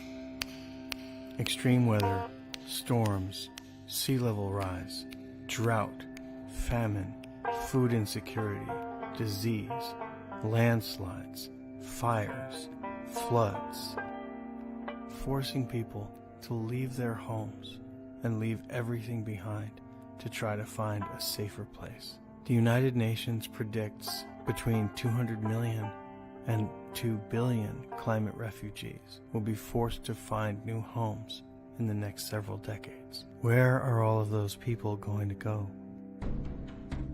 For the past 5 years, I've been tracking the story of climate refugees across the planet, from the Caribbean to fires in the west of the United States, to hurricanes in southern Louisiana, drought and famine and displacement in Kenya and Tanzania, to landslides in Brazil, to political displacement and the threat of extractive industry in Peru, moving entire cities in Bangladesh, and refugees washing the shores of southern Italy. And yet this crisis is still in its infancy. All across the world, governments are acknowledging this climate crisis, but they're not building aid stations or climate mitigation. They're building walls and detention camps. Governments are militarizing their borders, whipping up xenophobia, hatred, and racism. But with 200 million to 2 billion climate refugees, a militarization and incarceration policy looks like a Mad Max future. But a wall on its side can be a table, the welcome table. So, we're inviting all of the people in this film, the mutual aid workers and the refugees themselves from all over the world and all over the United States, to New Orleans, to sit at a single table together, the welcome table. We'll sit and tell each other stories and eat and heal. But that's not all. We're going to build that table 1,000 feet long. And we're going to invite the entire city of New Orleans to come and sit with us. It'll be an event like nothing that's ever happened before in history. Celebrating people, our differences, our cultures, celebrating what we have to teach each other. Right now we're raising funds to bring the climate refugees that are in this film to New Orleans and secure the necessary permits for the table and for a gathering of thousands to create a vision of the future where welcoming is stronger than hate, where food and celebration are stronger than violence in prisons. And we're going to make that a movie and put it on HBO. Can you be a part of it? Will you join us? Because when you have more than you need, you shouldn't build a higher wall. You should build a longer table.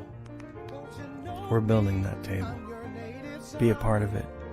And I'm the train they call the city of New Orleans, and I'll be gone 500 miles. So actually, we made that trailer before we did the table, and we did it in April. And I'm going to show you some slides of what happened. It was one of the most amazing things I've ever been a part of. So we met at the Music Box of Katrina detritus. The refugees and climate leaders came. We sang the welcome table song. That's John Boutte.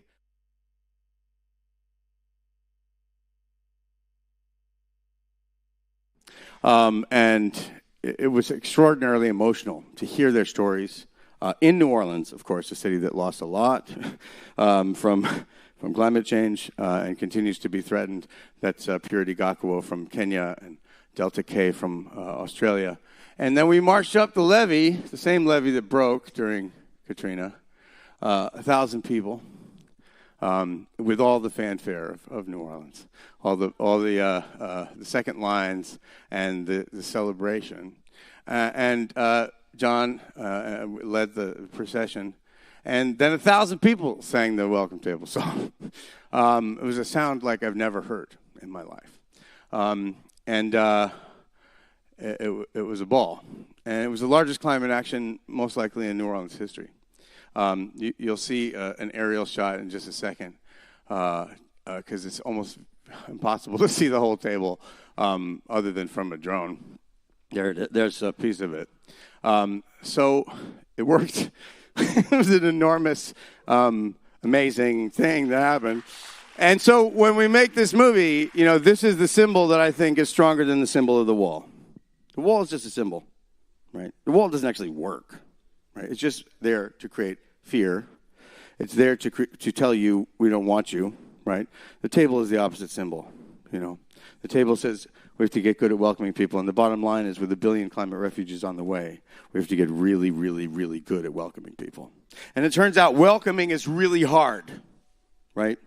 You have to build houses, you have to have food, you have to have a very intense cultural conversation because a lot of these places have not spent the last 100 years fighting for women's rights and LGBTQ rights and democracy. So there is a very intense thing that is on the way. But, John and I, John Boutte, come from two traditions that sort of meet in the South, that of black activists and Jewish activists.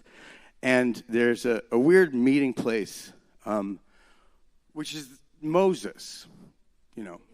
Moses kind of means a lot to Baptists in the South and to my people, and so, he sort of charged me, and John and I have been singing this song together. You're going to have to fill in for his part. And Pete Seeger revived this song. But, it's a song about Moses, and I'm reminded of, after the tribe got out of Egypt and crossed the Red Sea, and they were in the desert, and they were starving, and they were thirsty, and they couldn't go on to make it to the Promised Land. Moses hit a rock with his staff, and water gushed forth. And because he hit the rock and didn't just ask it for water, he was never allowed into the Promised Land. This was the Old Testament God, you know what I mean? And so you can't get to the Promised Land with violence. You can't. I think that's the message, I think it's a very important message to tell Benjamin Netanyahu and everyone. So this is a song about those armies of empire and those armies of violence.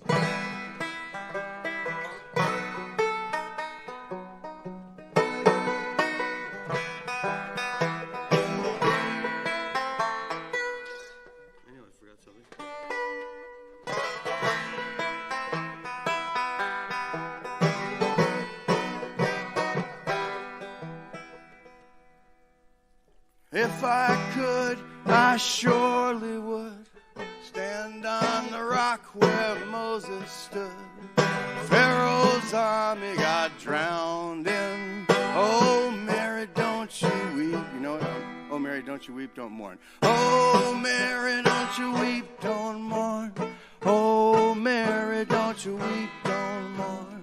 Pharaoh's army got drowned in. Oh, Mary, don't you weep. Now, a couple climate change verses. One of these nights, about 12 o'clock, this whole world is gonna rock. Pharaoh's army got drowned in. You can do better than that. Oh, Mary, don't you weep. I want to hear it loud. Oh, Mary, don't you weep, don't mourn. Oh, Mary, don't you weep, don't mourn. Pharaoh's army got drowned in. Oh, Mary, don't you weep. God gave Noah the rainbow sign. Won't be water but fire next time. Pharaoh's army got drowned in. Oh, Mary, don't you weep. One last time. Oh, Mary, don't you weep, don't mourn. Oh, Mary, don't you weep, don't mourn. Pharaoh's army got drowned in. Oh, Mary, don't you weep. Thank you.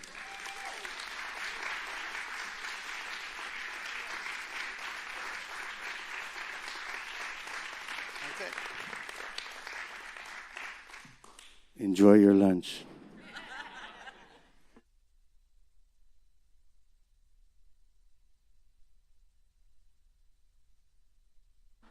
The Welcome Table will be out in 2025 with HBO, and we're going to tour, as we've toured all of our films.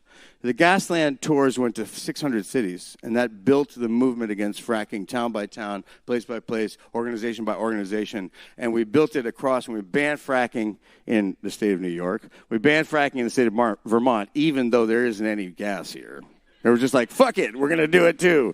And we banned fracking in a lot of places around the world, including France and half the countries in Europe and a lot of places, with those mobilizing tours. So we're going on tour with Edge of Nature this summer. If you want me to show up, I'm available. We're booking it now, actually, after our New York thing.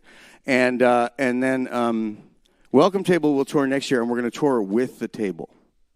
So I want to invite all of you to be at our table, because we need people to do that welcoming. In New Orleans, we had all the musicians, the luminaries, the singers, the preachers, the climate leaders come and welcome those people with speeches, with songs, with poems. And so we need your welcoming energy. I believe that welcoming can defeat the racism, and it can overcome that partisan divide. So look out for that table, and look out for the tours and the films. And come see us in New York, June 14th until the 30th. And then just see me at lunch, and if you want us to come to your barn or town or field or wherever, we'll show up, Thanks.